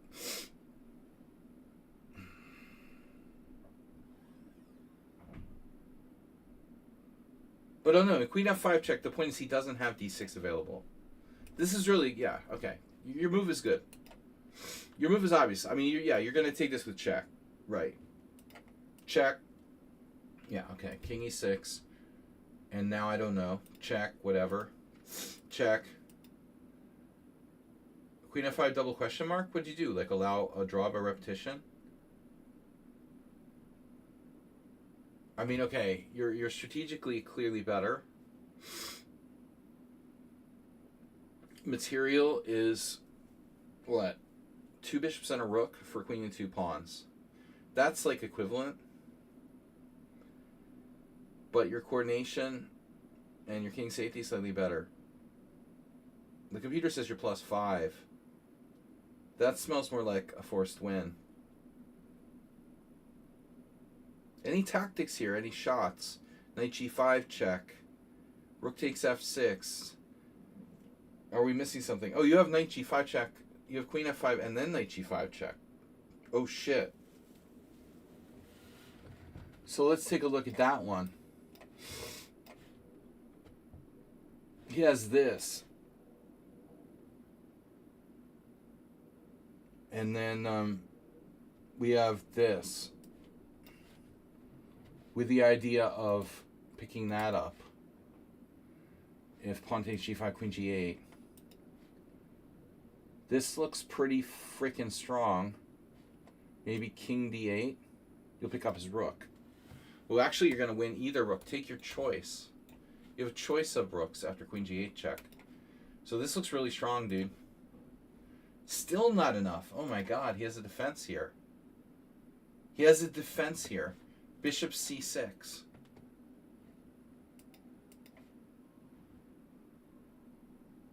So this happened. Holy shit. So queen f5 is a blunder. You should play queen h3, king f7, knight g5 check. Ah, because you have access there. Oh no. Oh no. And if king g6, you have a mating net. Check here. Check here. Where's the mate? Quiet.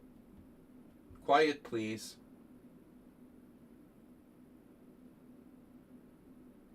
You just pick up the rook. You pick up the rook. I mean, it's still kind of a shit show. But you're winning, apparently. Somehow.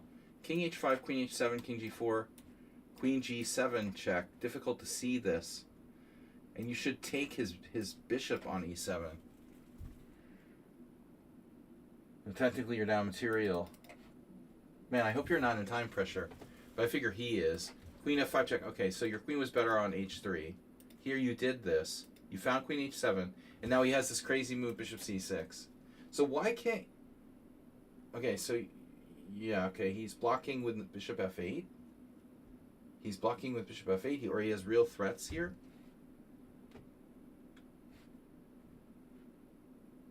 Check. Bishop f8 doesn't do anything. So he has to go up, drop his rook. So I don't understand. Queen somewhere check. g8 or h8? He played rook d6 to defend his rook from getting dropped on its head. But if bishop c6, that also protects the rook. So it's a better way of protecting the rook. But my question is, what happens, how does he defend there? So queen g8 check. The point is bishop f8. No, but that's not my question. Bishop c6, how do we play?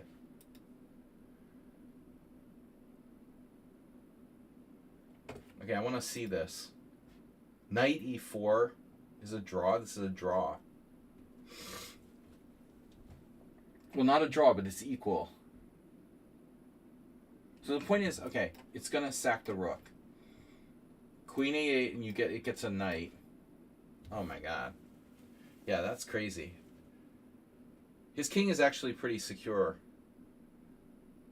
This is like equal. Literally equal. If queen a7, he starts to get like a scary attack against your king with coordinated pieces. Oh my god.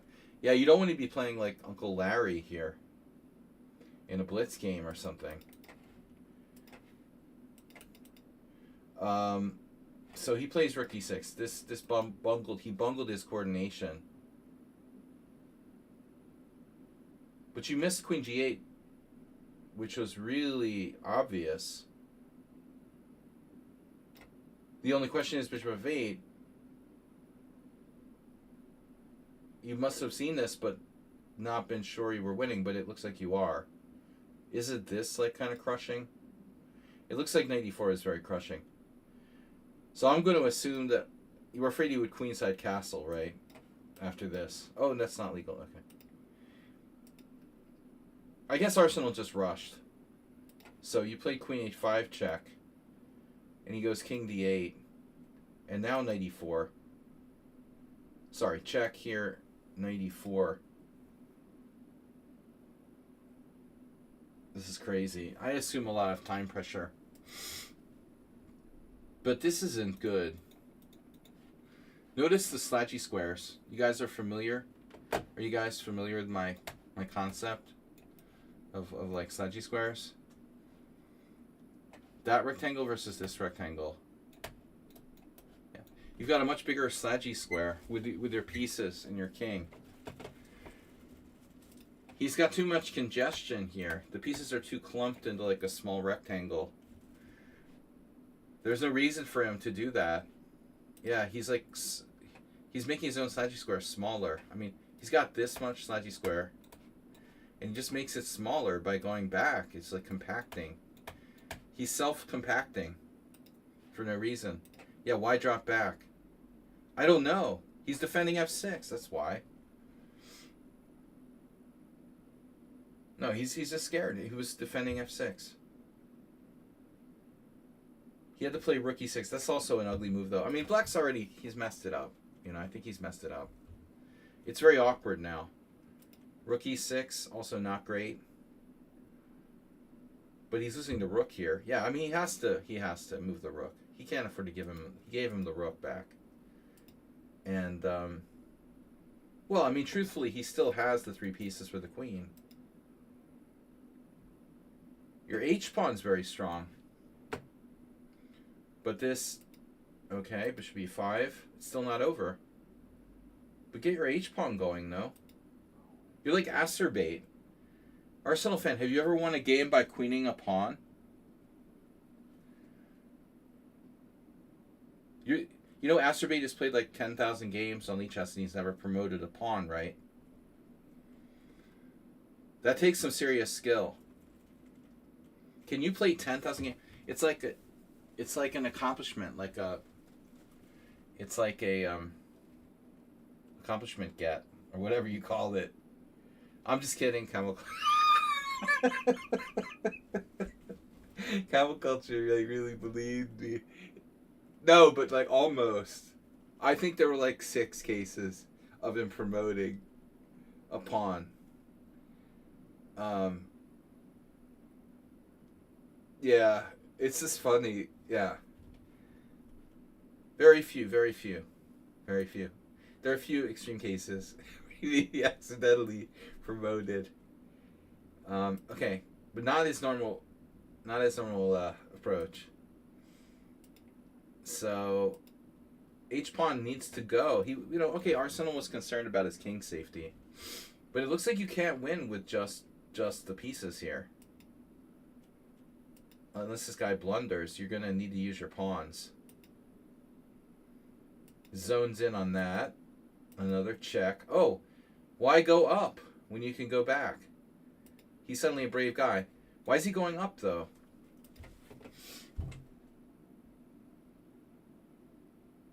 Why suddenly go up? Why not go to e8?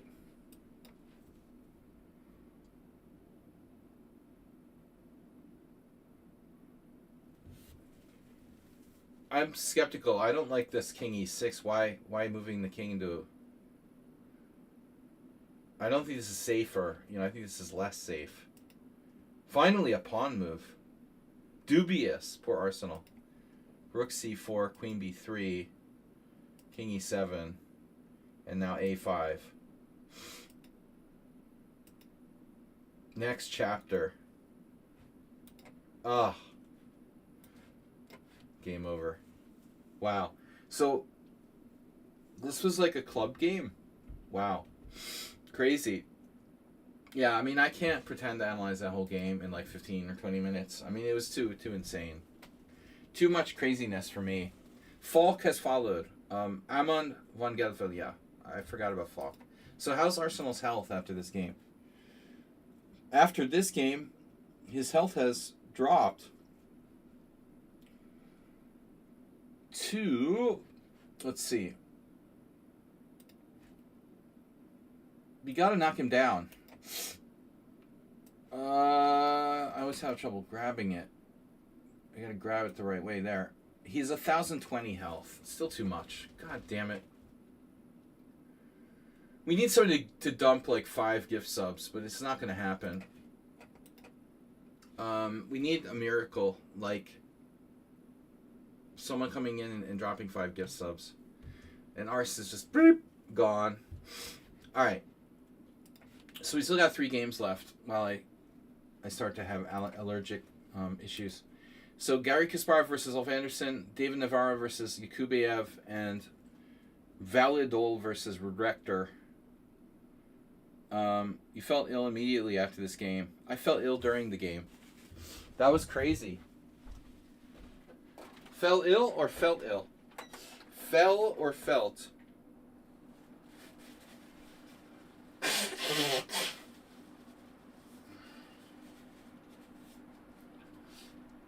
Speaking of feeling ill during a game, I have to play chess at 10 o'clock on Sunday morning. So I made the call that I'm going to go, and it's like 3 hours to freaking Nyíregyháza, and our round is at 10 a.m. So I made the call to go by train the night before. I'm going to go by train so I can just like get a good night's sleep and stay overnight in Nyíregyháza. So I'm not ill. Because otherwise I have to wake up at 6 o'clock in the morning. Not good when hungover. No, the last time I played a team league game hungover was a very bad scene. And I never want to repeat that again. It was extremely horrible. I overslept and they had to like pull me out of bed practically. It was very, very bad. And one of the worst experiences of my life. I lost to an old IM, Mészáros Bondi, András. It was a marshal. If you have a horrible hangover, your head is spinning and you don't know where you are, don't go into the marshal with white. And I still had a good position, but I used all my time and I was like suffering with this like hangover. That's a really dumb decision. Play the marshal. Accept the Marshall Gambit when you have a hangover.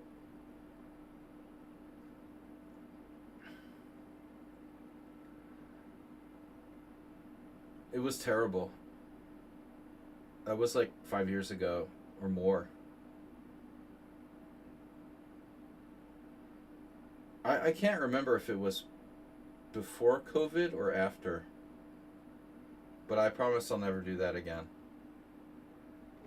Let's see. Okay, yeah, it was just I can stay up late the night before and still play. But the days of that are gone. All right, Gary Kasparov versus Ulf Anderson. This is 1981. That's nice, Arsenal fan. Ugh.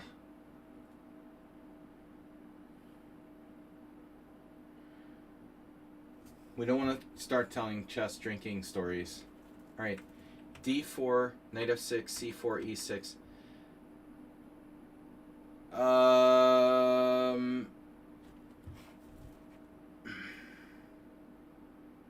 What's that? Move 11. What? Ulvestad. Man NPC always selects like... Man NPC, where do you get these games? You're like Mr. like classical 80s... He's like, I thought he was like 50 based on the games that he suggests. He submits. If you're wondering why I thought you were like 50, you're constantly submitting games from like the 80s and stuff. I'm like, he must be like my age or something. And it turns out he's like 20 something. He's like a retro kid. And he knows everything. D4, knight f6, c4, e6, knight f3, b6. Good old Queen's Indian. This is like, dude, this is so old that I still had 4 years to go before I started playing chess when this game was played. Or at least 3. All right, 1984. My chess started with Orwell. I literally started playing chess in 1984. So this game was 81. You know, Timon just died. Another icon from that era. And then Kasparov. So this becomes like the Kasparov, Petrosian Kasparov variation. A3 is very subtle. I mean, it's really not a very aggressive move when you think about it. And it kind of weakens like the B3 square. But it's one of those professional moves that's very prophylactic, and if black isn't active, you know, white can get a dynamic game. I tried something. I never really been fully happy with black in the Petrosian, and I tried like different stuff with black and never really been comfortable. Last time against Starua at the World Senior like 3 years ago, I ended up doing like a double fianchetto with bishop e7 and g6, which worked, but I didn't have enough experience with it, and I got outplayed later. So I don't know. I mean, maybe bishop a6. I've never played bishop a6, but those lines are interesting. In 1981, I don't know if bishop a6 had really been studied a lot. In the 80s, this line was played a lot. In the 90s, it was played a lot. You know, so the theory that we have now is much more advanced. This popular variation, extremely trendy in the 80s and 90s. Anyway, this game is from 1981. Ulf Andersson is black, though. You know, which means that he's going to play like the most solid possible way, probably, that black can play this. He very, very rarely ever lost. Tons and tons of draws, but almost never losing. You know, like the most solid player ever. Bishop b7, of course. Anderson's not going to go bishop a6. Knight c3, and now a surprising move, actually. I really didn't think that Ulf would go for something like this, a sideline. So, would 100% expect Andersson to play d5 here. But I'm sure if you study his games, you know, Ulf probably played d5. But so did Kasparov, and so did Karpov. I played this against Tony Miles, I think, and I got like wiped. I don't remember who it was. Maybe it wasn't Miles, because Miles, come to think of it, Miles usually played bishop f4. Anyways, I don't know. I remember playing this against somebody on World Chess Network. I thought it was World Chess Network. One of these like GM banter games. I played against somebody, I don't remember who it was, someone good. I mean, it could have been Miles, he played other stuff, but he usually played bishop f4 against the Queen's Indian. But anyway, I tried this with black, and it's not great. It's known, but you lose time. So knight takes c4, bishop takes c4, knight d2. I mean, I definitely have blitz games with this. I didn't have a good experience in the blitz games where I played this with black either. Of course, I always went like bishop b7 here. It looks like bishop g6 is a move. That looks like a bad idea to me. So bishop b7. Ulf goes bishop g6. So I don't know, man. I mean, weird things happen, but you know, if you told me like who was Garry Kasparov playing in this game, I wouldn't guess Ulf Andersson. So maybe like he got intimidated by Kasparov or something, because this doesn't look like Ulf Andersson that I know. You know, I mean, he's playing weird line here. This is very dubious for black. Seems very dubious. I mean, I'm sure there's an idea behind it, but it doesn't look solid. So now we're expecting e4. What do you guys think would happen if e4? What is black's plan? I mean, are you going to play d5? Is that it? It's like a Caro-Kann advanced variation? Is d5 playable? f5 is playable.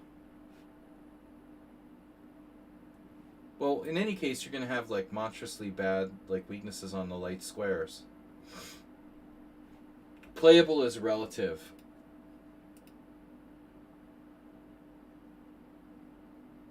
But I don't know. I'm assuming e4, d5.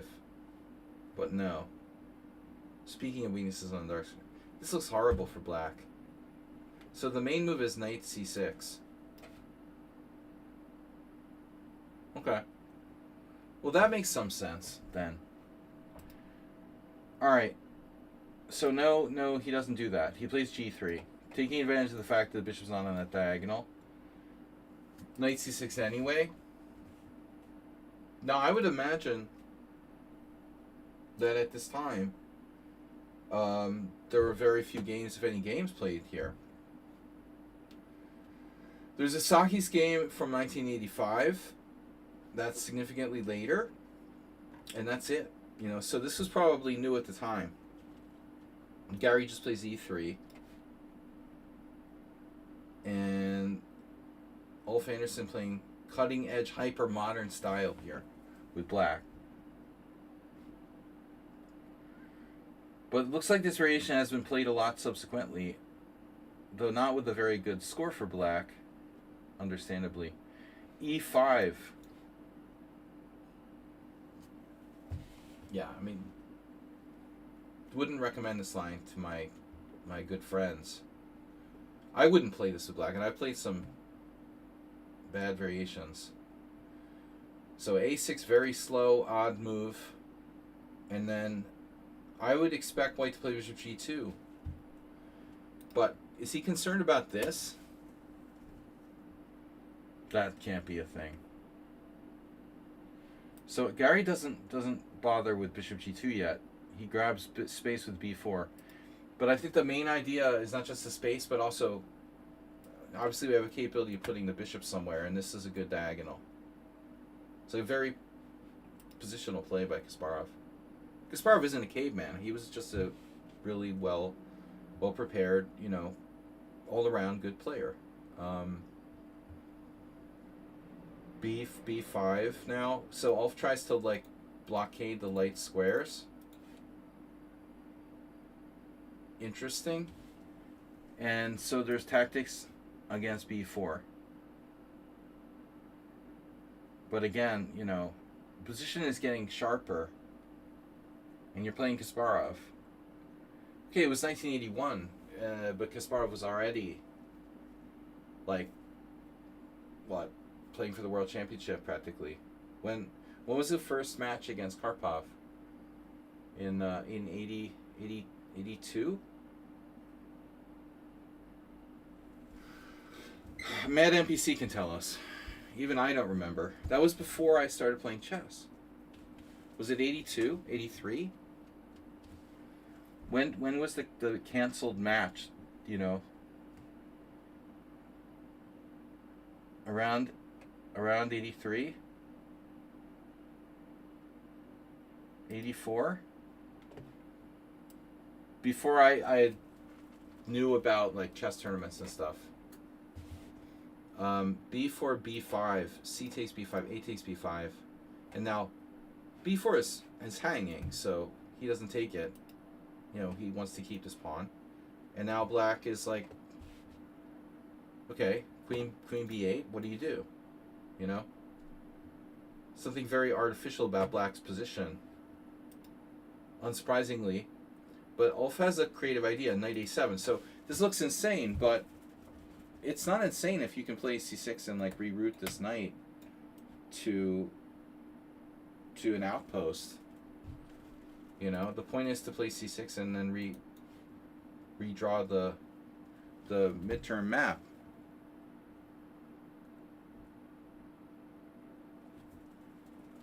So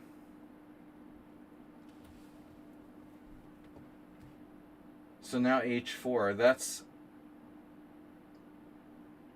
a funny move at this juncture. I mean, the point is that Anderson wants to play c6 anyway. The only way he's going to get his knight back in the game is defend b5 with the pawn and then play knight c8. So I guess Kasparov is like, well, what's the point in bishop g2? He's just going to play c6 anyway. Sorry. So, knight a7, he decides to play h4 now. But I'm thinking, like, Kasparov here has a lot of choices. He doesn't have to go h4. He could play bishop g2 and just castle or something, you know, bishop g2, c6, castles, knight c8. But, I mean, if black can play, like, d5, knight b6, knight c4, he's in the game. You know, he has a really strong outpost on c4. Despite white maybe, like, having more space on the king's side. So I think this move, you know, Kasparov gets an exclamation point for bishop b2. But why? I mean, that's an obvious move. You know, he doesn't want to trade pawns. That's where he was going to put it anyway. I think this might get an exclamation point. If you're going to give an exclamation point to white, give white an exclamation point for an exceptional move. You know, another move that needs consideration here is d5. But I guess it's just too risky. Ulf will take the pawn. But for sure, Kasparov was thinking about it. Because you open the diagonal for this guy, and then you know, maybe you incorporate. He does it the other way around, though. So this is the trick. I thought about d5, but it turns out this is connected to h4. So after h4, we're expecting like h5 probably. So here's where he becomes Ulf.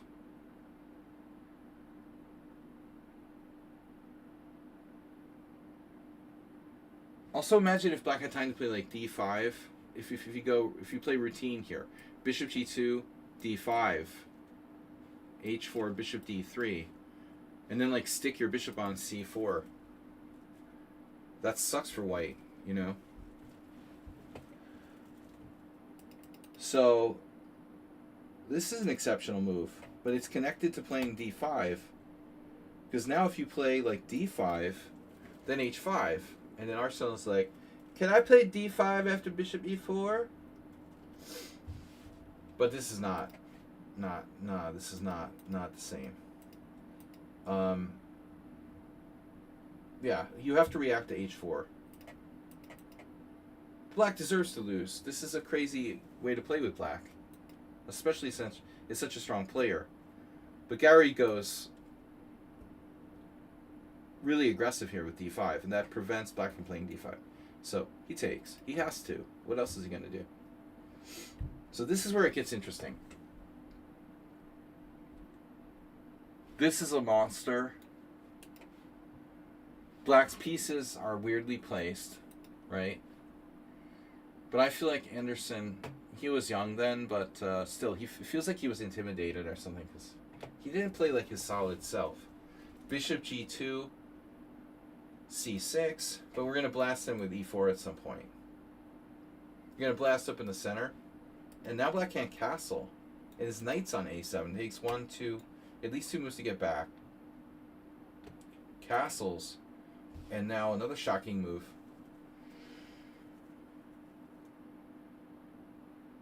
I mean, if I were black, I'd want to get my knight the hell back in the game. But I mean, e4 is coming next, right? It's unavoidable.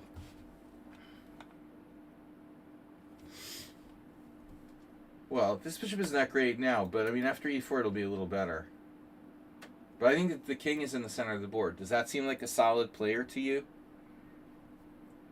Black must have had too much coffee before this game. f6. Man, he still doesn't play e4. We're expecting e4, he doesn't play it. He preps it with rook e1. Bishop e7. He still doesn't play e4. But this is specific now. When he plays bishop b7, g7 is not protected anymore. You know, this reminds me a little bit of Kasparov playing against Karpov.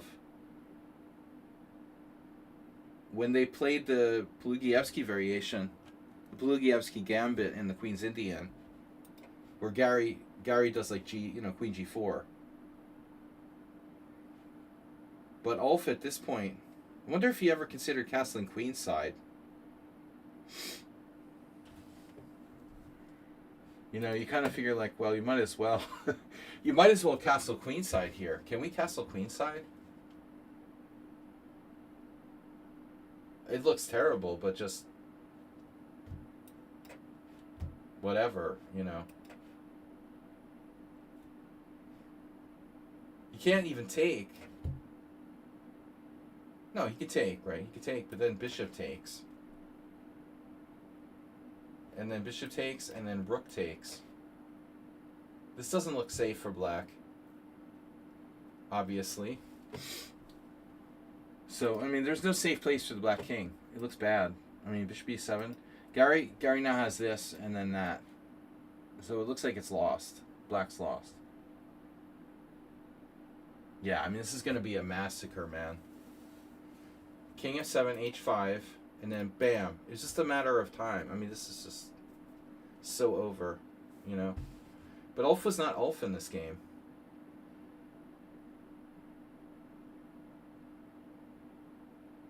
I imagine White's like winning in an overwhelming level here. So I don't know about like which way to recapture, but I would imagine that like rook takes is pretty good. The problem with rook takes, though, I guess, is that it's just not forcing enough. You could play rook takes, black won't take. You know, he'll just, like, develop his rook or something.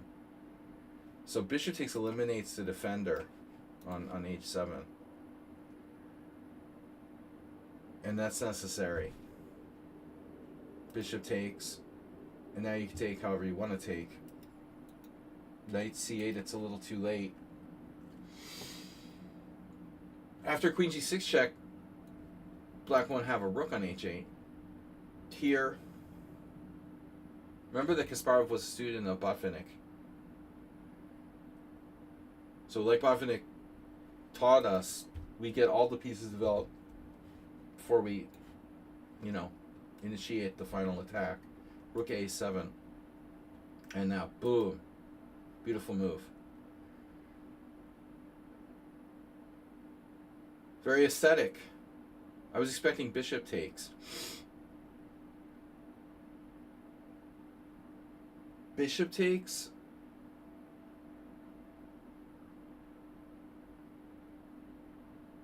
Ugh. I don't think a bishop takes is going to help. Check. There's this. So you end up having to take with the pawn anyway. And is this enough? Well, yeah, rook e6, I guess, huh?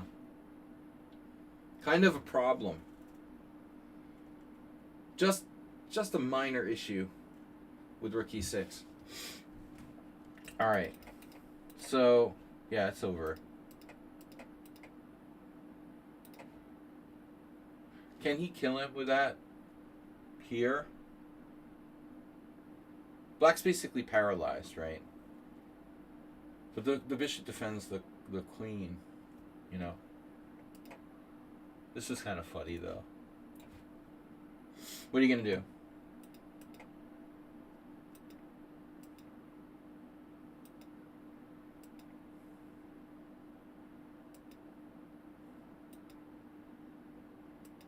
Kasparov was like playing with his food. By the way, bishop takes h6 got a double exclamation point. Knight takes, queen g7 check, king e8, queen takes h8 check, queen takes, and we're up the exchange. Rook takes, queen g8 mate. So anyway, devastating game. But I mean, Anderson did not play a good game. He was really playing something that's like, no way you play that against the world champion or future world champion. just a really awkward variation. I mean, I've played this line, but I mean, I might have tried this. I probably tried this at some point, but it feels safer to play bishop b7 than e4. Yeah, I mean, I guess this is the way you play it. You play like a hippo. Looks like black's actually done all right here.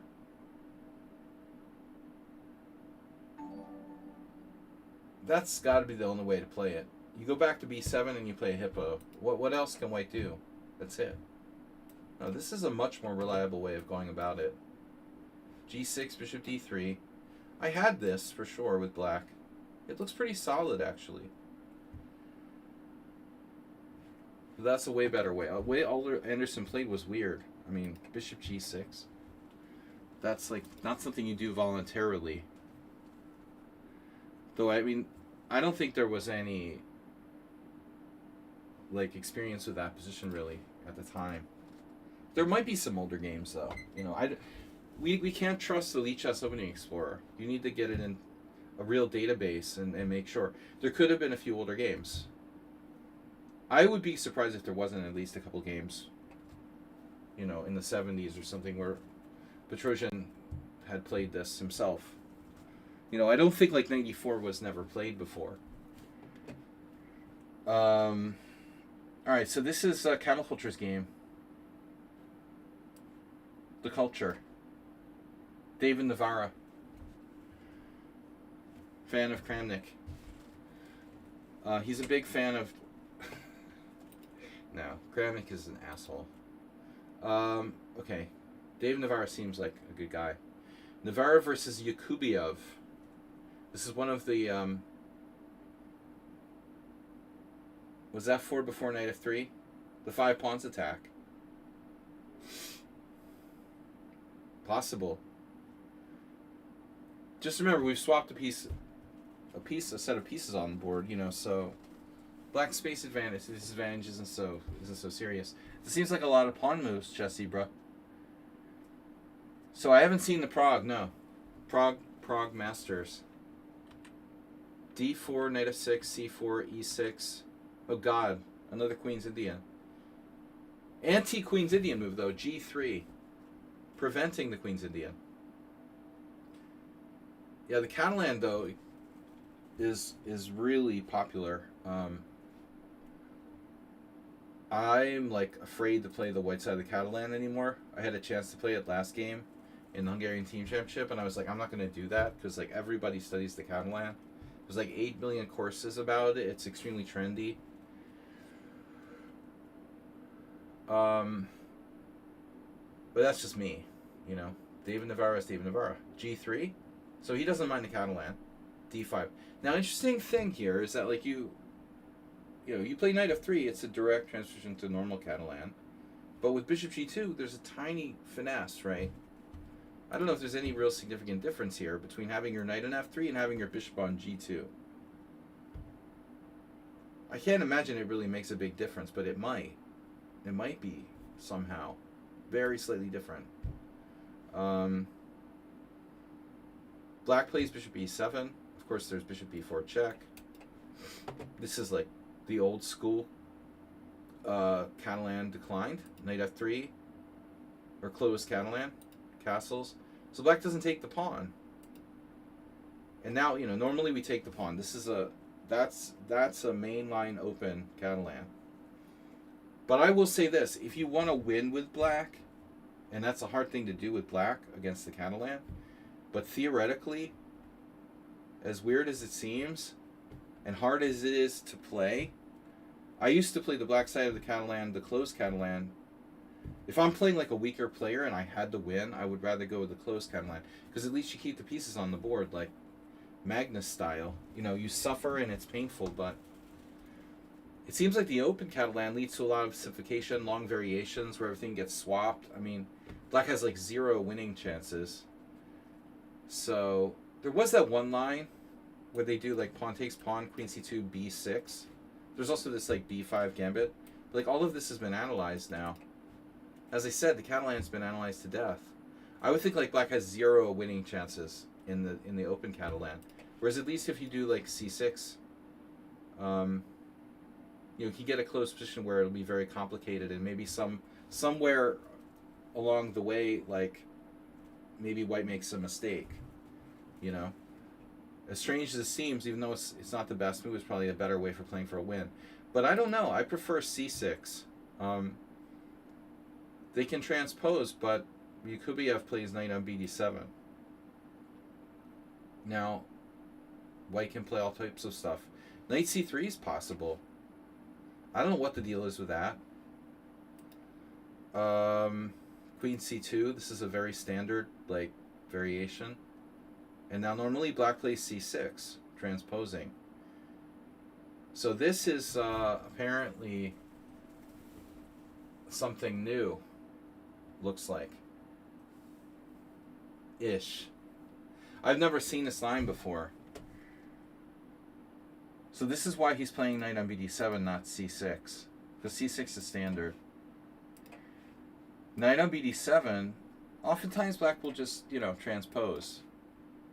But my preference is to go with c6 and b6. That's main line. The knight defends c6, this is useful.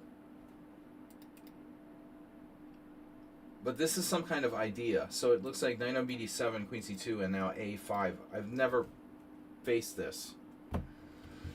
To my knowledge, let's see. Slaggy, how many games have you played in this position?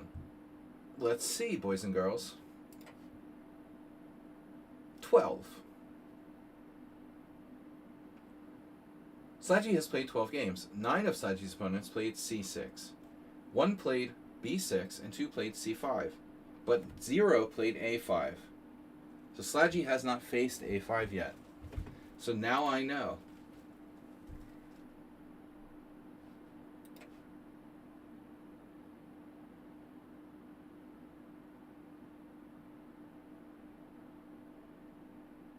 I mean, it looks like kind of a weird move, right? Like, you're just randomly lobstering your pawn out there to a5 for no particular reason in this exact position. It could be about playing a4.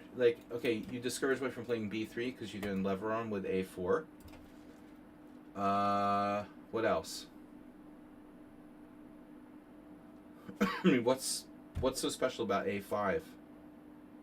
It's kind of inflexible. You can still play bishop b6, bishop a6 later. What's exactly the idea with this? White's played rook d1, knight of bd2, bishop f4 has a terrible score, b3, that's standard. White hasn't lost with b3, and then black can go a4.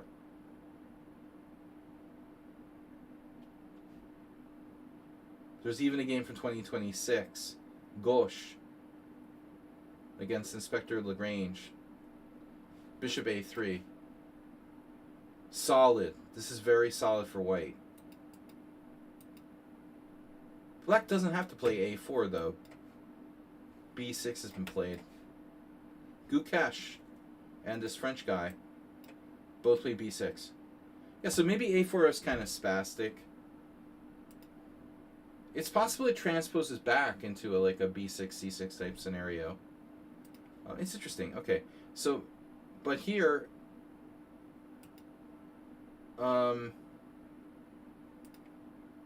instead of rook d1, which is widely played, let me see what the point is.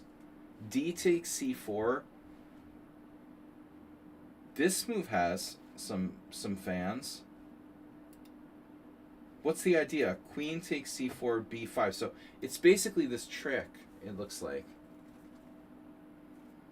It's all based on this trick.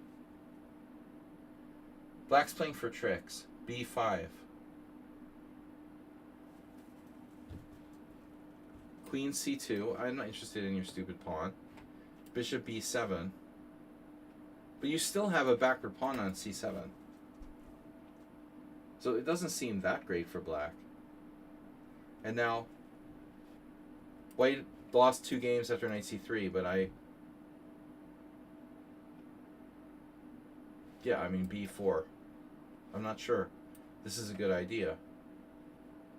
Black's going to get in c5 somehow. Let's see what the knowledgeable Navarra knows. So he's like, no, I'm going to go here anyway. So this is doubly defended. It's actually quadruply defended, but it's always weird to play bishop g5 when, you know, the guy can take on f6 with two different pieces. It's kind of like, okay, you're clearly not really threatening anything. But the thing about the Catalan is that oftentimes white is willing to trade that dark square bishop. He has most of his pawns like on dark squares, and it's a kind of closed game oftentimes. You really don't mind giving up the dark square bishop, either on f4, like Arsenal fan likes to do, or on f6. And on the other hand, you can induce h6 and maybe bring it back. So there's, you know, more than one way to play it. Black plays h6, and so, you know, as I said, you could bring it back. I would assume this is a valid idea, in tandem with queen on c2. But I mean, you're giving h6 for free.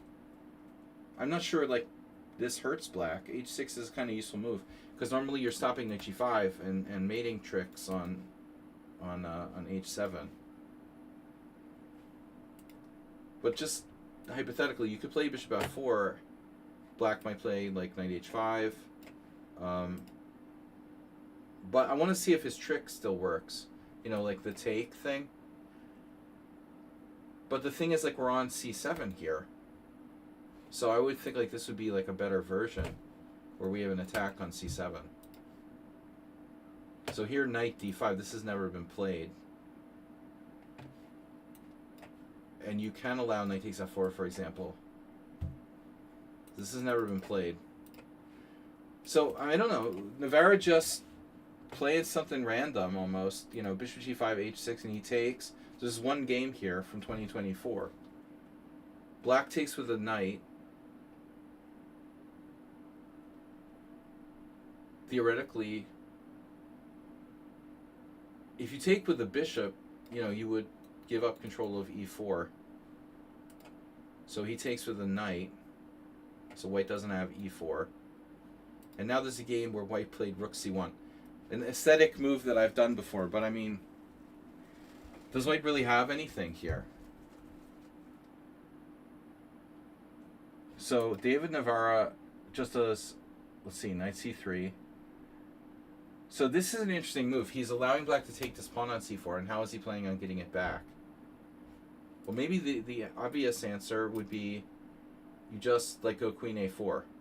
So for example, pawn takes pawn, queen a4, bishop d7, queen takes c4, bishop c6. That looks kind of normal. Maybe white's a little better. Not much, actually. Trading the late square bishops. Probably. Takes, c6. This looks like a very standard position. And black's still pretty solid. But, so in the game, black doesn't take, he plays c6. And okay, looks like a normal game to me. Is white really better? Well, white can play for e4. Is black threatening to take on c4? Well, with this move, we transpose to another game, but he's defending d4, so on d takes c, he can hit him with knight e5 and get the pawn back. And so black's bishops don't look that active. Not a very exciting game yet.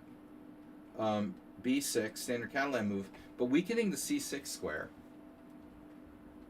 Black doesn't have to play b6 here.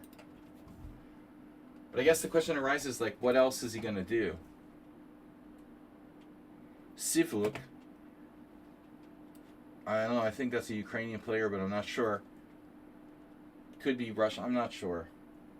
Rook fd1, queen b6 was played. Yeah, I mean, queen b6 is rather artificial. You could play, like, freaking Steinitz and go here. Not your everyday Catalan.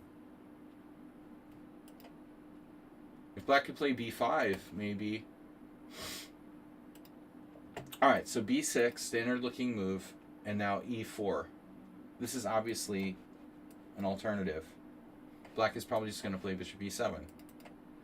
So e4 takes on c4. So whenever you get in this kind of situation with black, or white, whatever, you should know that black can allow white to push to e5, and oftentimes the knight will just go back to like e8, and it's not the end of the world. But I think in this case, maybe white isn't intending e5. He could just take, open up the position, create a target on d5.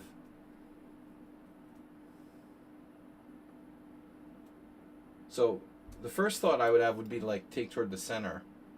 But after knight takes e4, takes, queen takes.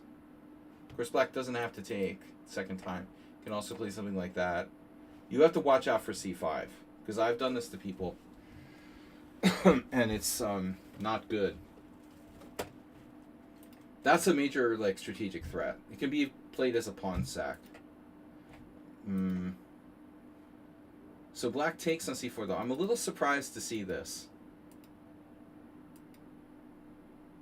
This reminds me of like my first tournament game with one of my friends. So I remember this game I lost with black really back in 1986, where I did something similar. I still have flashbacks to like old games. I took on c4 and I regretted it. Like I lost control of the center. Fundamentally, this kind of feels wrong, but what are black's alternatives here? I mean, if you take on e4, there's also this. White has choices. If you take on e4, you take with a knight, forcing knight capture, and then pawn takes, and then queen takes. Actually, I mean, that seems kind of the safest option. I have an idea. Probably not going to work though. Yeah, this is huge. This is just very unpleasant for black. c5.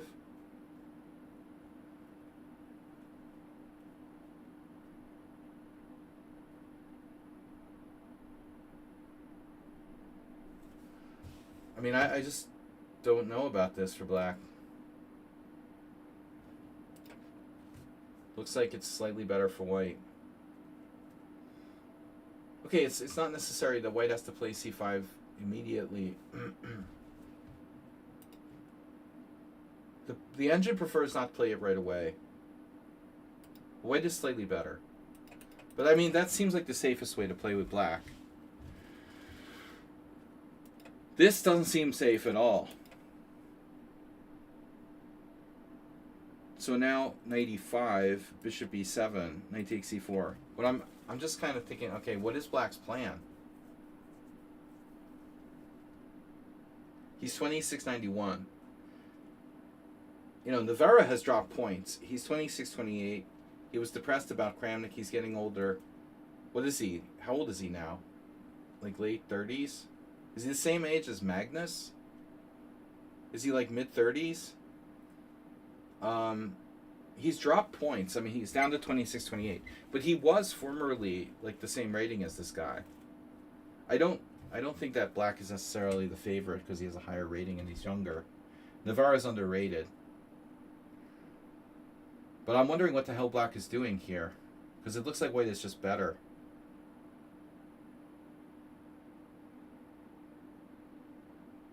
He decides to play b5. Now we still have a problem though, bro. I mean, the backward pawn. This is weak. If you can't achieve like c5 in a Catalan, you're basically fucked, Sorry? Why not b4? b4? b5, b4? What are you talking about? b5, b4. Well, we didn't get there yet. I just got to b5, and you're asking me why not b4. We didn't even know what white played. White hasn't even decided like which square to go to yet. So I'm discussing this position. Well, why not b4? I don't know. I mean, you give up a4. What do you get? What do you get for it? Before, like, you might play b4. It depends on the situation. But I'm not sure which way white should go with this knight, first of all. And the more attractive square is e5. It's more active.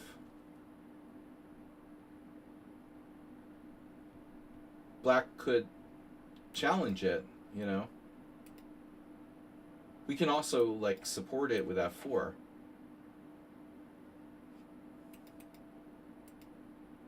But b4 is not like, oh, it's all upside. If black plays b4, you can't, you know, pawns can't move backwards. So if you play b4, you weaken the a4 square. If I say go to e5, you play b4, I go to a4. Now I have an outpost here. This could be very problematic for black. But I don't think that's his main problem. His main problem is this, you know, and the fact that his bishop is blocked by his pawn on c6. I think if knight e5, he would challenge a knight. So interestingly, you know, Navarro decides to go here. He has bishop and 2 knights versus a knight and 2 bishops in a closed position. This is a pretty close position. The bishop on b7 doesn't really function, you know. It's not as good as a knight yet. And many times, like Sasanko, originally when he used to play, like, he was a big expert on the Catalan. You know, the idea would be like, white can allow this trade of bishops, and that doesn't even matter because in the end game, the 2 knights can often be better than bishop and knight. So basically, knight e3 avoids exchanges, and Navarro's just sitting on him. Now black plays rook c8. Okay. So if it were black's move, maybe this could work. So you're like threatening c5, very obviously threatening c5. c5, knight takes b5, c takes d4.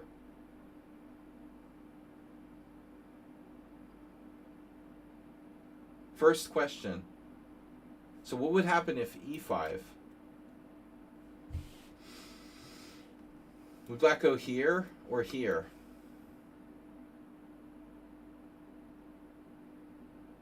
That's what I'm saying. Well, this is a question. You know, e5 is a move. If knight d5, knight e4. But I'm afraid that black might get c5 in. You know, it's oftentimes like going to work out tactically. So let's say like takes c5.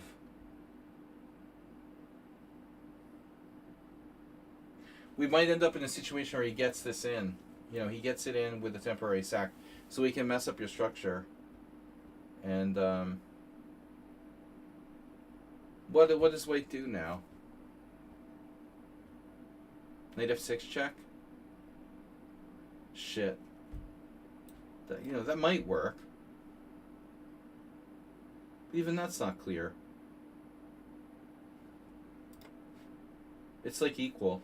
Gf6, bishop takes b7, rook c7, e takes f6, c takes d4, f takes c7. Oh my god. Queen e7. It's a draw. It's a draw. c5 is the key. Black has to play for c5. It's the Catalan. So that's probably why Navarro doesn't like e5. So he goes here. But what's his plan, man? He's going to jam the d5 pawn. So if black plays c5, his plan is to what? Like, go here? Yeah. This is a different story.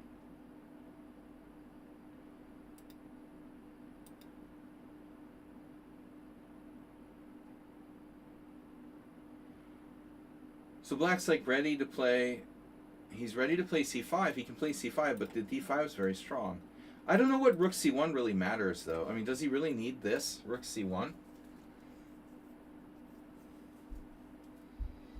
White has other options. a3.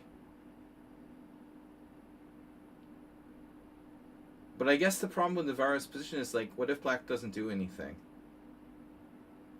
Just say black doesn't do anything, you know? He doesn't have to play c5 right away. He's just going to, like, improve. So, okay. I'm not sure about rook c1. Queen b6, good waiting move. And now Navarra does do something. He plays e5. Okay.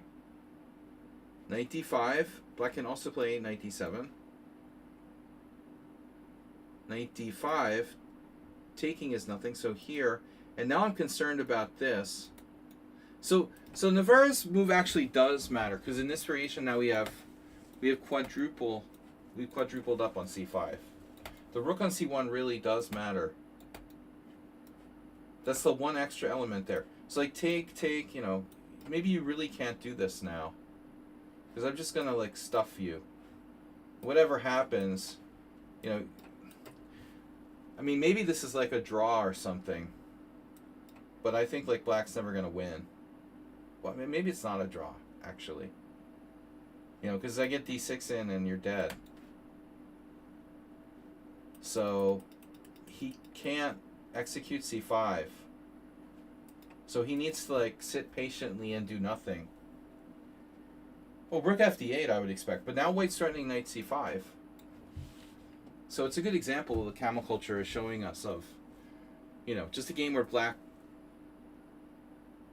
failed to, you know, execute the fundamentals of the Catalan. He didn't achieve c5, and now he's like screwed. But maybe this is a mistake, by the way. What about knight d7? It's still bad, huh?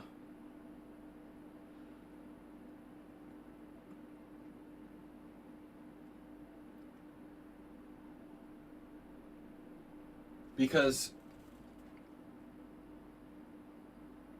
we supercalifragilistically play knight e4. 1, 2, 3, 4. 1, 2, 3, 4. What's the problem? Well, can black play c5 somehow, you know, and do the impossible?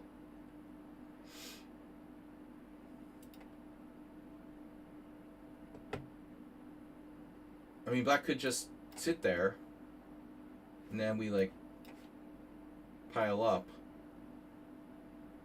If you can't play this, you know, eventually I'm going to sit this knight on c5. Eventually I'm going to sit on you. That's the problem. Damn, it has it. Oh my god. Black has c5. Okay, f4 is a little risky. But let's check. Every move is fucking c5, dude. The guy was okay if he plays that. It looks like.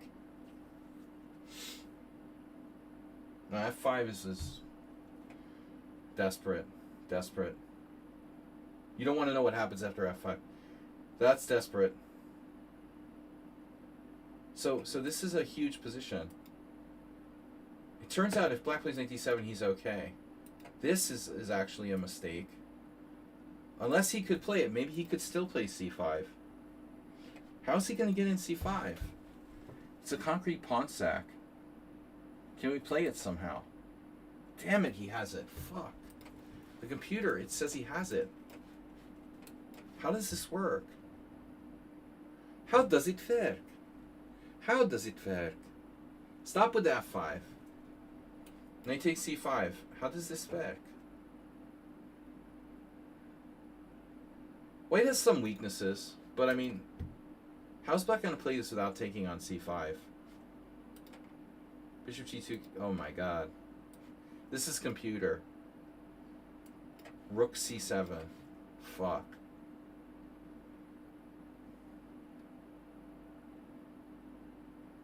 That's the way you play the black side of the Catalan. It was slow motion. Slow motion.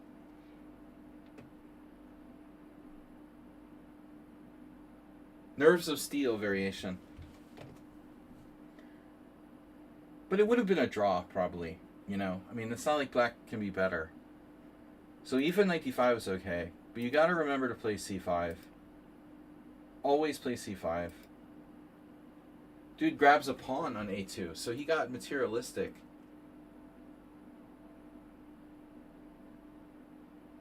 Yeah, but I've seen the engine come up with lines like that all the time, Camel Culture.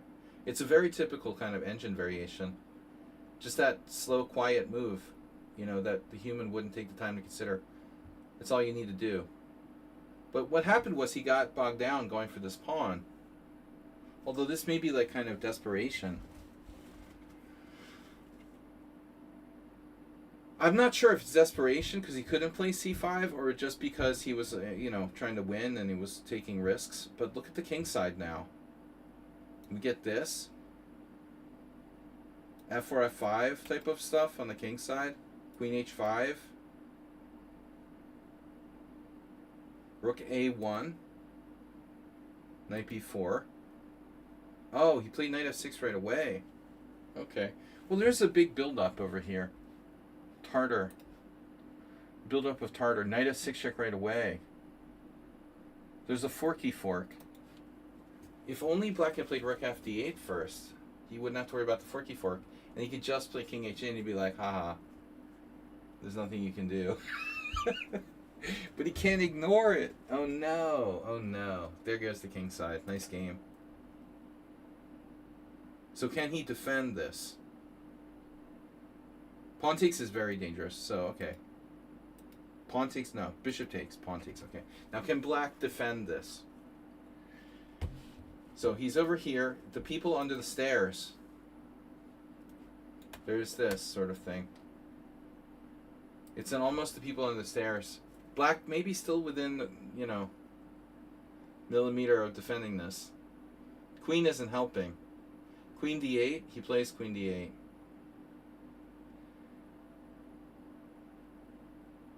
Yeah, I mean, it doesn't look that scary. You're like, oh no, it's not that scary. Queen g4 is scary. It's amazing that white doesn't need that many pieces to conduct a decisive attack here. Black's really hurting not having played rook fd8. The queen over there on b6 doesn't help. Nothing's helping the king side. What if he loses the exchange, dude? King h8. Fuck it, you can have the exchange. No, I'm serious. 1, 2, 3, 4, 5, 6. He's got a pawn. Let's give him the exchange. Here. c7 or d8? I guess like queen c7. Even queen a7. Queen a7, keeping pressure on the d4 pawn.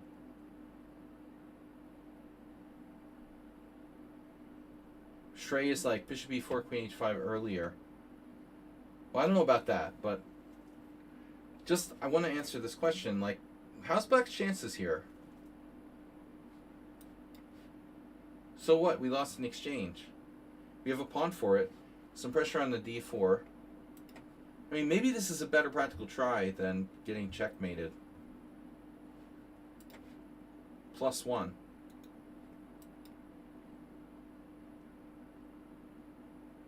The evaluation is enough to show that like maybe black isn't 100% lost here. This might be a better practical try. But I don't know. Is it time to panic or not? Yeah, I'm pretty scared. Queen d8, f takes g7. And now knight g4. Okay. Do you think that black can still defend this? Maybe there's not that many pieces left.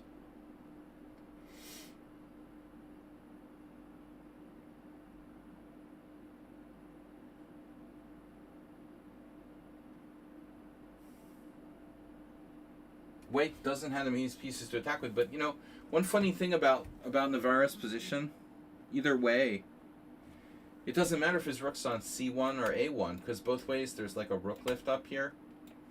Either way, he can lift that rook over to the king side as like a reinforcement.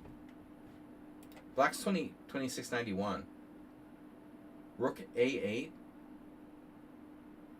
Not a sense of urgency with that move. Queen e5 check. f6. Queen e6. So black's banking on this. Black's not down any material. He just has no king safety. And a bad sort of structure. Queen e2. He figures he can still defend. That's a good centralizing move. And then Navarro's like, nope, I don't want to trade pieces. There's this. King safety. Bishop d7. And then boom. King safety. C5. Oh my god. This is a cute one. So he has a cute tactic to win a pawn. And now black has 1, 2, 3, 4 isolated pawns. In addition to being down a pawn. That's cute. It was cute. I was expecting like a crush, but Camel Culture showed us a cute petite, you know, smooth Navarra-ism. Knight c2. Okay. Is that a problem?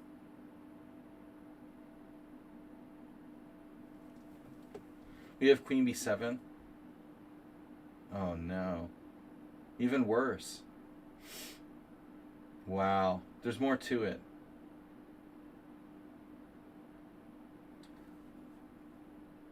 So it's possible that black saw this and missed queen c6. That's a beautiful move. Another way of like getting this knight fork. Queen e7. And now queen c7. Threatening knight f5 check. Apparently d6 was better. Really beautiful move. Queen c7, knight takes e3. And that doesn't matter, does it? Because we have rook e1. I mean, even rook e1, knight takes e5, bishop takes d5.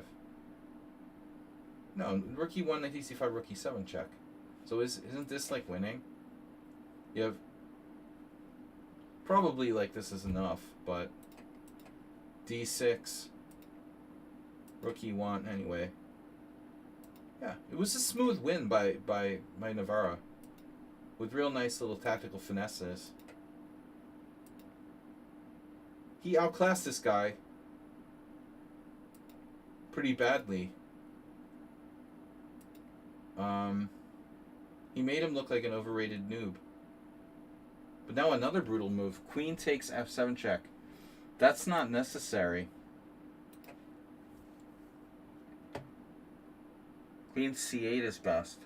You can just take that rook. He sacks his queen. Wow. Oh no. Checkmate is now unavoidable after knight takes g2.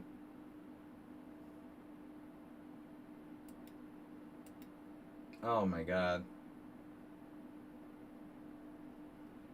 That's brutal. Beautiful game. I mean, White's got to be winning with d8 queen, right? This has got to be winning. But this is just a matter of elegance. Check, king takes queen with check, king f7, rook d7 check, queen e8, king g5, queen e4. So Navarra being Navarra. Elegant. Check, h4 check, king f6, and queen e7. So that's like brilliancy prize material. Very aesthetic side to Navarra there. And then our last game for today, our director, thanks for sharing that, was from the Prague tournament. Not to be confused with Prague Nanaha, the Prague Czech Republic Masters. Alright, so Czechia, whatever we call it. Now, this is our director playing black. d4, knight f6, this is a 2200. Puke.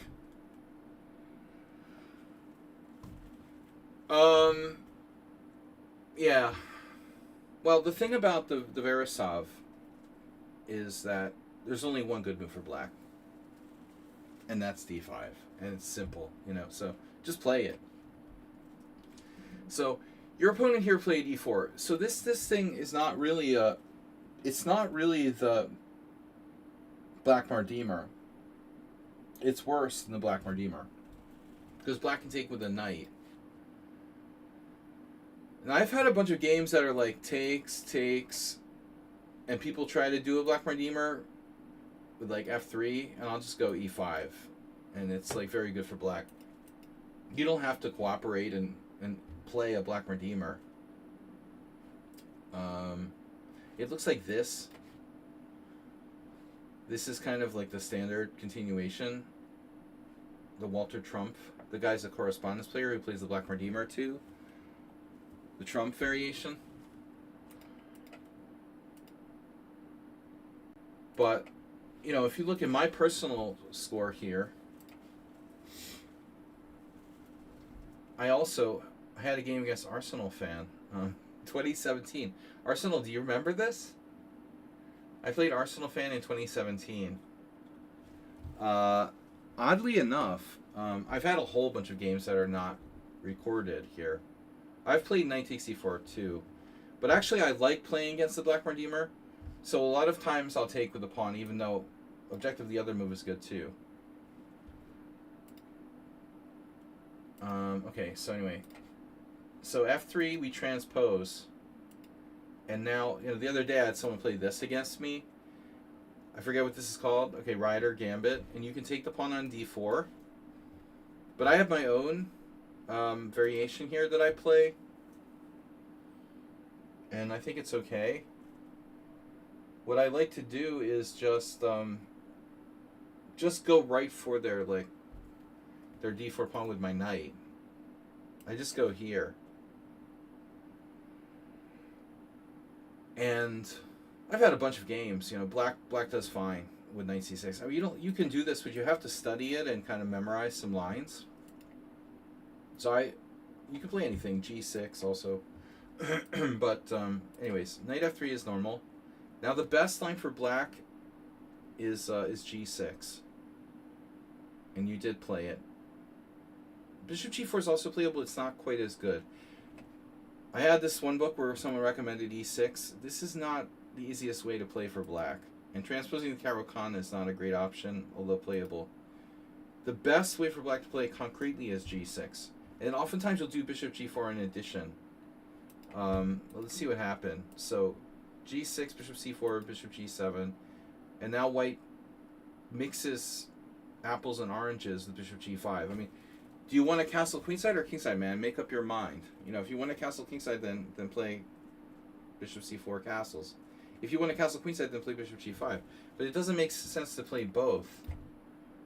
Like, this is a move. I've probably played this, you know, in blitz games. Or bishop f4, queen d2. Or bishop g5, queen d2. But what doesn't make sense to me is, like, doing both. You know, why are you doing both? g6, bishop c4, bishop g7, bishop g5. Like, mixing up variations, you know. This is stupid.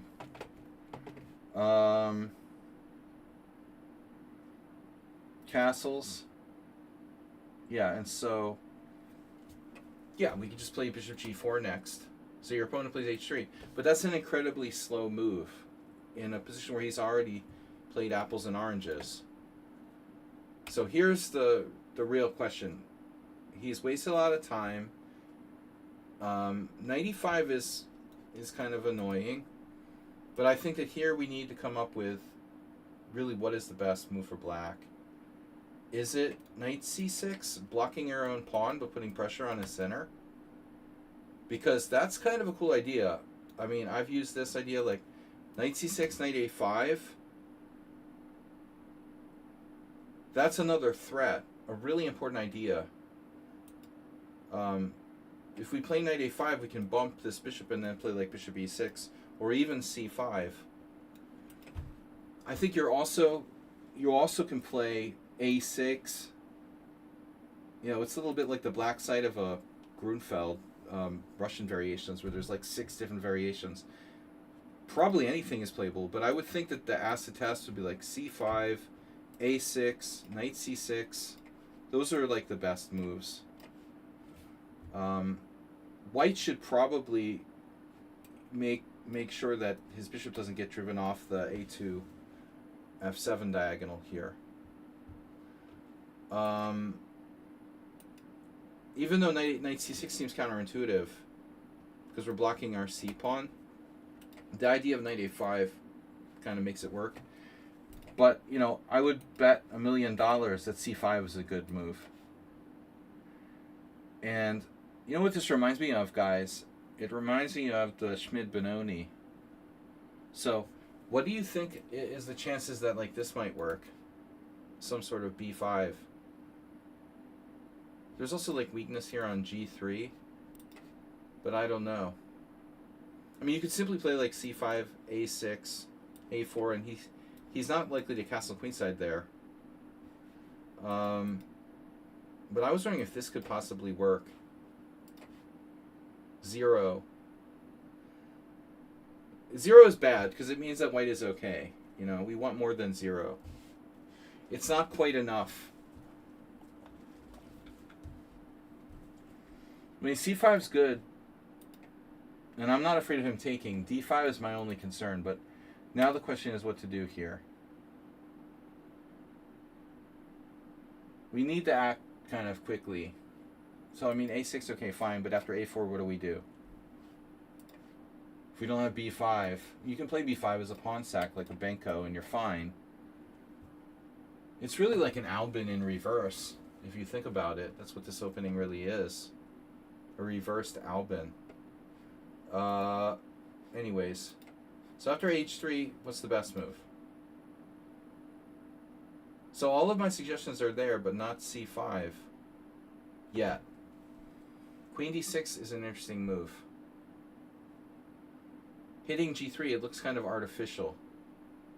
I'm surprised the c5 isn't making it in the top 5, top 4. It has to be a good move. I would guarantee it. But I guess d5 is the problem. No, it doesn't think it's bad. Again, I don't understand why it's not making it in the top 5. I can expand the multiple lines to 5. If I expanded multiple lines to 5, now it's making it at depth 18. Now it's gone. Look, Saji's like depth 18. Wait, let's go deeper. 5 lines, depth 18. C5 is in there. No, it fell out. Oh no.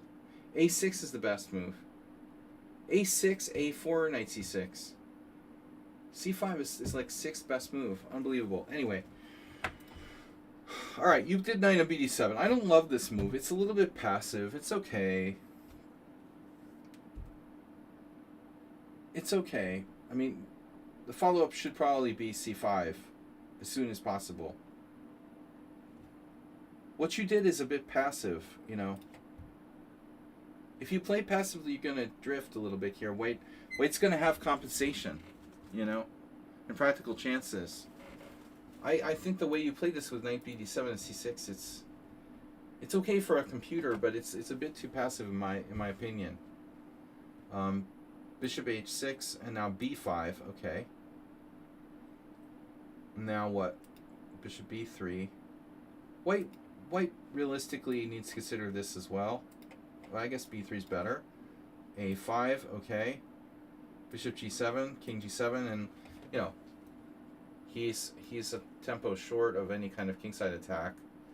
He can still play h4 a tempo down, but you're threatening a4 at the moment. So a4, b4, knight e2. All right. So now white is threatening h4, h5. You played bishop a6, and then he castled.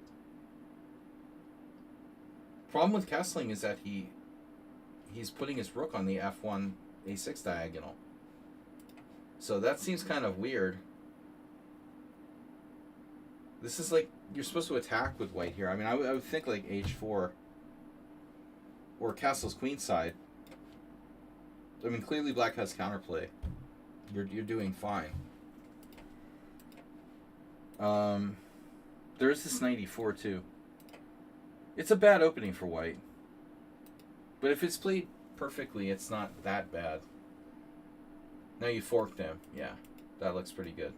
So it looks like a perfect game for black. I just think the setup is a little bit on the passive side. Now, you suddenly have a problem.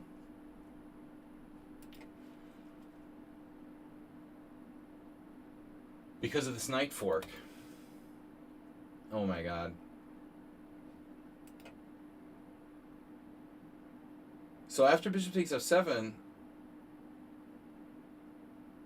I would play queen d6, no? You could afford to give the exchange back.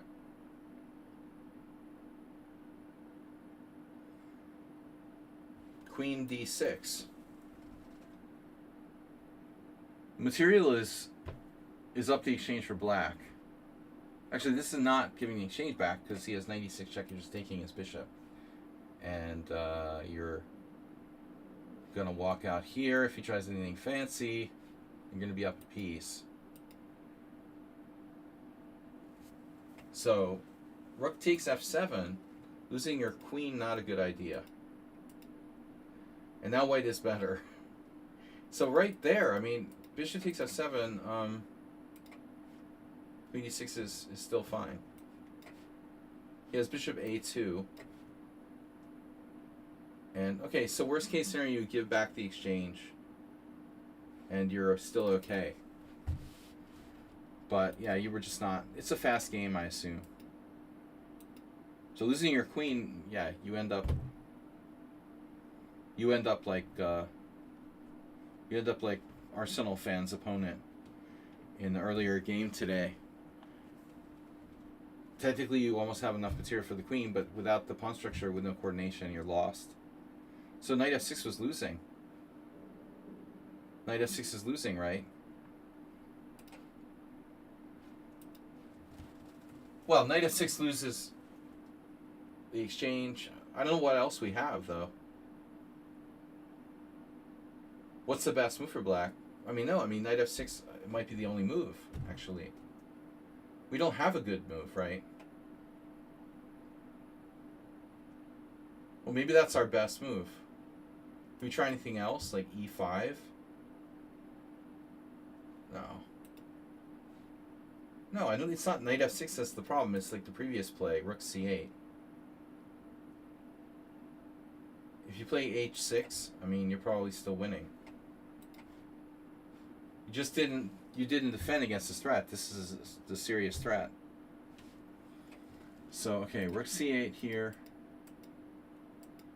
You lose the queen, you're lost.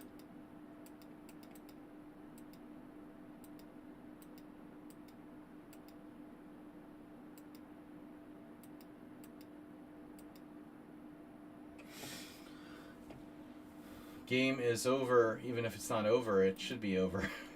This should be over. a5.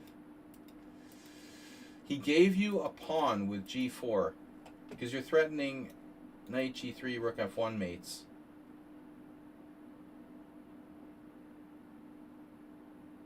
You're threatening knight g3, rook f1 mates, but I mean, white can always defend that with like queen b1. So g4 is really risky for white. I guess I see his point. Because you have g2 available. But I mean, I assume he's still winning. But queen c4 check, first of all, is not really sure what the point of that is. a6, rook f2. And now a7, rook a2. Okay, so this is cute. It's a draw. No, I don't know. So knight d2. Now he can queen here.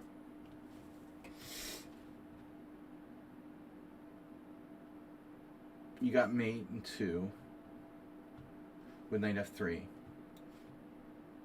So he has to defend against that threat. And now knight f3, queen f3, rook f3, queens, rook c3. And this is tricky, but I think it's still winning for white. That's a very bad idea. He's trying for tactics. He trades off his only pawn. I mean, he only has 2 pawns left. Probably not a great idea. I thought he was playing for like some diagonal, but you know, you have d4 obviously. So it's a bad sequence in blitz. This is lost still.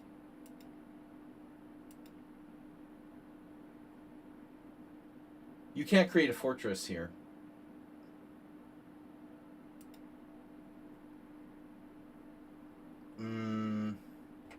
You're going to get Zugzwang, I think. Should be lost. Even if your rook is on the optimal position, you know, rook d6, rook. If there's no other pawns on the board, you could draw with rook d6, rook f6. But because he has the h pawn, you have a g pawn, I think you're lost. Too much stuff that can happen. Your king would get flushed out. Now, if your rook is on the right square, it would be a draw. If your rook is on f6 or d6, it's a draw.